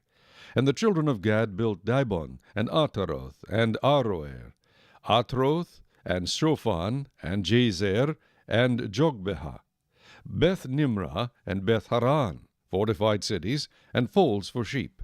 And the children of Reuben built Heshbon, and Elealeh, and Kirjathaim, Nebo, and Baal Meon, their names being changed, and Shibmah. And they gave other names to the cities which they built. And the children of Machir, the son of Manasseh, went to Gilead, and took it, and dispossessed the Amorites who were in it. So Moses gave Gilead to Machir, the son of Manasseh, and he dwelt in it. Also Jair, the son of Manasseh, went and took its small towns, and called them Havoth Jair. Then Nobah went and took Kenath and its villages, and he called it Nobah, after his own name. Chapter 33. These are the journeys of the children of Israel who went out of the land of Egypt by their armies under the hand of Moses and Aaron. Now Moses wrote down the starting points of their journeys at the command of the Lord. And these are their journeys according to their starting points. They departed from Ramesses in the first month. On the 15th day of the first month, on the day after the Passover, the children of Israel went out with boldness in the sight of all the Egyptians. For the Egyptians were burying all their firstborn, whom the Lord had killed among them. Also, on their gods the Lord had executed judgments. Then the children of Israel moved from Ramesses and camped at Succoth. They departed from Succoth and camped at Etham, which is on the edge of the wilderness. They moved from Etham and turned back to Pi-hahiroth, which is east of Baal-zephon, and they camped near Migdol. They departed from before Hahiroth and passed through the midst of the sea into the wilderness, went 3 days' journey in the wilderness of Etham, and camped at Marah. They moved from Marah and came to Elim. At Elim were 12 springs of water and 70 palm trees, so they camped there. They moved from Elim and camped by the Red Sea. They moved from the Red Sea and camped in the wilderness of Sin. They journeyed from the wilderness of Sin and camped at Dophkah. They departed from Dophkah and camped at Elush. They moved from Elush and camped at Rephidim, where there was no water for the people to drink. They departed from Rephidim and camped in the wilderness of Sinai. They moved from the wilderness of Sinai and camped at Kibroth Hattaavah. They departed from Kibroth Hattaavah and camped at Hazeroth. They departed from Hazeroth and camped at Rithmah. They departed from Rithmah and camped at Rimmon Perez. They departed from Rimmon Perez and camped at Libnah. They moved from Libnah and camped at Risa. They journeyed from Risa and camped at Kiheletha. They went from Kiheletha and camped at Mount Shepher. They moved from Mount Shepher and camped at Hareda. They moved from Hareda and camped at Machiloth. They moved from Machiloth and camped at Tehath. They departed from Tehath and camped at Tira. They moved from Tira and camped at Mithka. They went from Mithka and camped at Hashmonah. They departed from Hashmonah and camped at Mosiroth.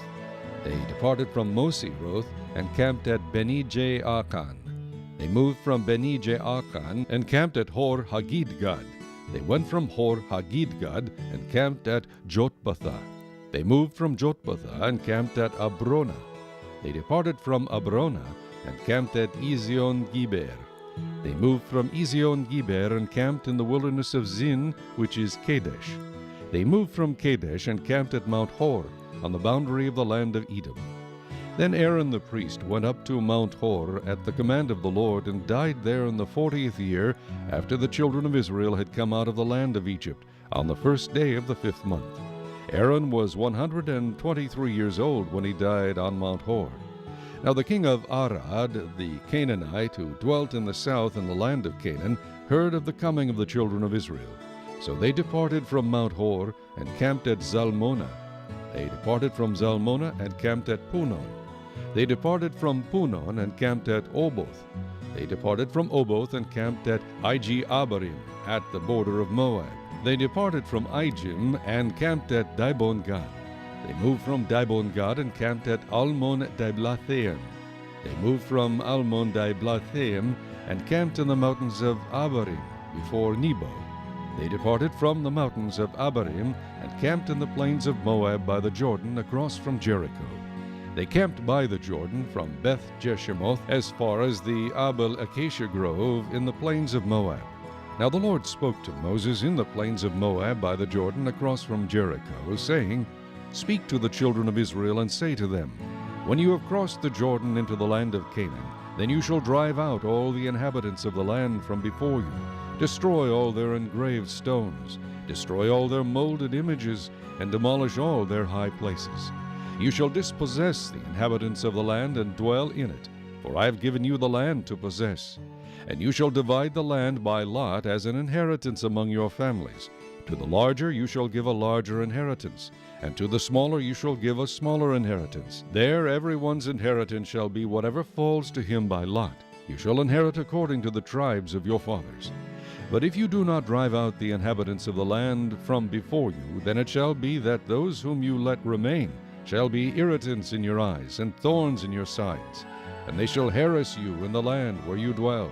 Moreover, it shall be that I will do to you as I thought to do to them. Chapter 34. Then the Lord spoke to Moses, saying, Command the children of Israel, and say to them, When you come into the land of Canaan, this is the land that shall fall to you as an inheritance, the land of Canaan to its boundaries. Your southern border shall be from the wilderness of Zin, along the border of Edom. Then your southern border shall extend eastward to the end of the Salt Sea. Your border shall turn from the southern side of the ascent of Achrabim, continue to Zin, and be on the south of Kadesh Barnea. Then it shall go on to Hazar Edar, and continue to Asmon. The border shall turn from Asmon to the brook of Egypt, and it shall end at the sea. As for the western border, you shall have the great sea for a border. This shall be your western border. And this shall be your northern border. From the great sea you shall mark out your border line to Mount Hor. From Mount Hor you shall mark out your border to the entrance of Hamath. Then the direction of the border shall be toward Zedad.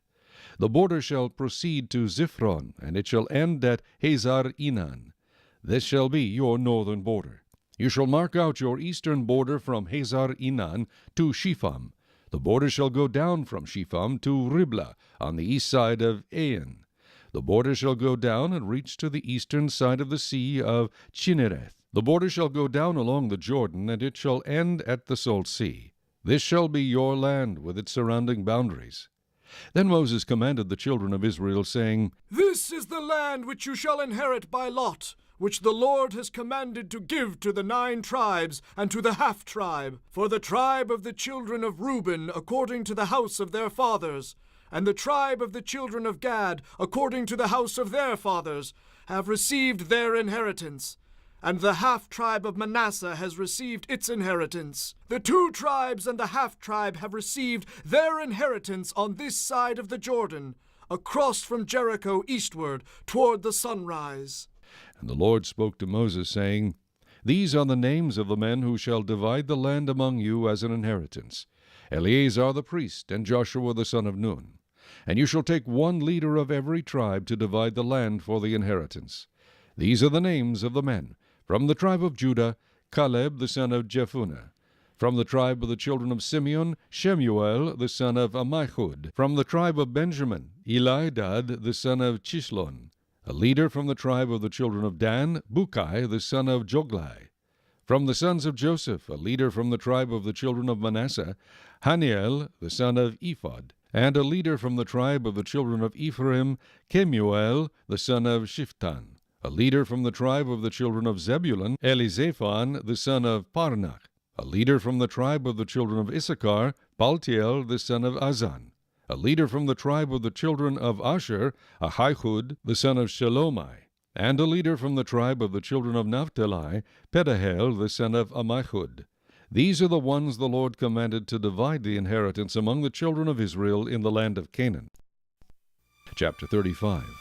And the Lord spoke to Moses in the plains of Moab by the Jordan across from Jericho, saying, Command the children of Israel that they give the Levites cities to dwell in from the inheritance of their possession. And you shall also give the Levites common land around the cities. They shall have the cities to dwell in, and their common land shall be for their cattle, for their herds, and for all their animals. The common land of the cities which you will give the Levites shall extend from the wall of the city outward 1,000 cubits all around. And you shall measure outside the city on the east side 2,000 cubits, on the south side 2,000 cubits, on the west side 2,000 cubits, and on the north side 2,000 cubits. The city shall be in the middle. This shall belong to them as common land for the cities. Now among the cities which you will give to the Levites you shall appoint 6 cities of refuge, to which a manslayer may flee. And to these you shall add 42 cities. So all the cities you will give to the Levites shall be 48. These you shall give with their common land. And the cities which you will give shall be from the possession of the children of Israel. From the larger tribe you shall give many, from the smaller you shall give few. Each shall give some of its cities to the Levites, in proportion to the inheritance that each receives. Then the Lord spoke to Moses, saying, Speak to the children of Israel, and say to them, When you cross the Jordan into the land of Canaan, then you shall appoint cities to be cities of refuge for you, that the manslayer who kills any person accidentally may flee there. They shall be cities of refuge for you from the avenger, that the manslayer may not die until he stands before the congregation in judgment. And of the cities which you give, you shall have 6 cities of refuge. You shall appoint 3 cities on this side of the Jordan, and 3 cities you shall appoint in the land of Canaan, which will be cities of refuge. These 6 cities shall be for refuge for the children of Israel, for the stranger and for the sojourner among them, that anyone who kills a person accidentally may flee there. But if he strikes him with an iron implement so that he dies, he is a murderer. The murderer shall surely be put to death. And if he strikes him with a stone in the hand, by which one could die, and he does die, he is a murderer. The murderer shall surely be put to death. Or if he strikes him with a wooden hand weapon, by which one could die, and he does die, he is a murderer. The murderer shall surely be put to death. The avenger of blood himself shall put the murderer to death. When he meets him, he shall put him to death. If he pushes him out of hatred, or while lying in wait, hurls something at him so that he dies, or in enmity he strikes him with his hand so that he dies, the one who struck him shall surely be put to death. He is a murderer. The avenger of blood shall put the murderer to death when he meets him.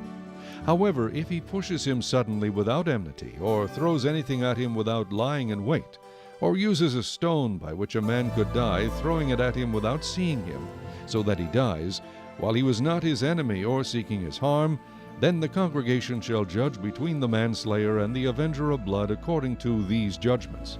So the congregation shall deliver the manslayer from the hand of the avenger of blood, and the congregation shall return him to the city of refuge where he had fled, and he shall remain there until the death of the high priest who was anointed with the holy oil. But if the manslayer at any time goes outside the limits of the city of refuge where he fled, and the avenger of blood finds him outside the limits of his city of refuge, and the avenger of blood kills the manslayer, he shall not be guilty of blood, because he should have remained in his city of refuge until the death of the high priest. But after the death of the high priest, the manslayer may return to the land of his possession. And these things shall be a statute of judgment to you throughout your generations in all your dwellings. Whoever kills a person, the murderer shall be put to death on the testimony of witnesses. But one witness is not sufficient testimony against a person for the death penalty. Moreover, you shall take no ransom for the life of a murderer who is guilty of death, but he shall surely be put to death. And you shall take no ransom for him who has fled to his city of refuge, that he may return to dwell in the land before the death of the priest. So you shall not pollute the land where you are, for blood defiles the land, and no atonement can be made for the land for the blood that is shed on it, except by the blood of him who shed it. Therefore do not defile the land which you inhabit, in the midst of which I dwell, for I, the Lord, dwell among the children of Israel. Chapter 36. Now the chief fathers of the families of the children of Gilead, the son of Machir, the son of Manasseh, of the families of the sons of Joseph, came near and spoke before Moses and before the leaders, the chief fathers of the children of Israel. And they said, The Lord commanded my lord Moses to give the land as an inheritance by lot to the children of Israel, and my lord was commanded by the Lord to give the inheritance of our brother Zelophehad to his daughters. Now if they are married to any of the sons of the other tribes of the children of Israel, then their inheritance will be taken from the inheritance of our fathers, and it will be added to the inheritance of the tribe into which they marry, so it will be taken from the lot of our inheritance. And when the Jubilee of the children of Israel comes, then their inheritance will be added to the inheritance of the tribe into which they marry. So their inheritance will be taken away from the inheritance of the tribe of our fathers. Then Moses commanded the children of Israel according to the word of the Lord, saying, What the tribe of the sons of Joseph speaks is right. This is what the Lord commands concerning the daughters of Zelophehad, saying, Let them marry whom they think best, but they may marry only within the family of their father's tribe. So the inheritance of the children of Israel shall not change hands from tribe to tribe. For every one of the children of Israel shall keep the inheritance of the tribe of his fathers. And every daughter who possesses an inheritance in any tribe of the children of Israel shall be the wife of one of the family of her father's tribe, so that the children of Israel each may possess the inheritance of his fathers. Thus no inheritance shall change hands from one tribe to another, but every tribe of the children of Israel shall keep its own inheritance. Just as the Lord commanded Moses, so did the daughters of Zelophehad. For Mahlah, Tirzah, Hoglah, Milcah, and Noah, the daughters of Zelophehad, were married to the sons of their father's brothers. They were married into the families of the children of Manasseh the son of Joseph, and their inheritance remained in the tribe of their father's family. These are the commandments and the judgments which the Lord commanded the children of Israel by the hand of Moses in the plains of Moab by the Jordan, across from Jericho.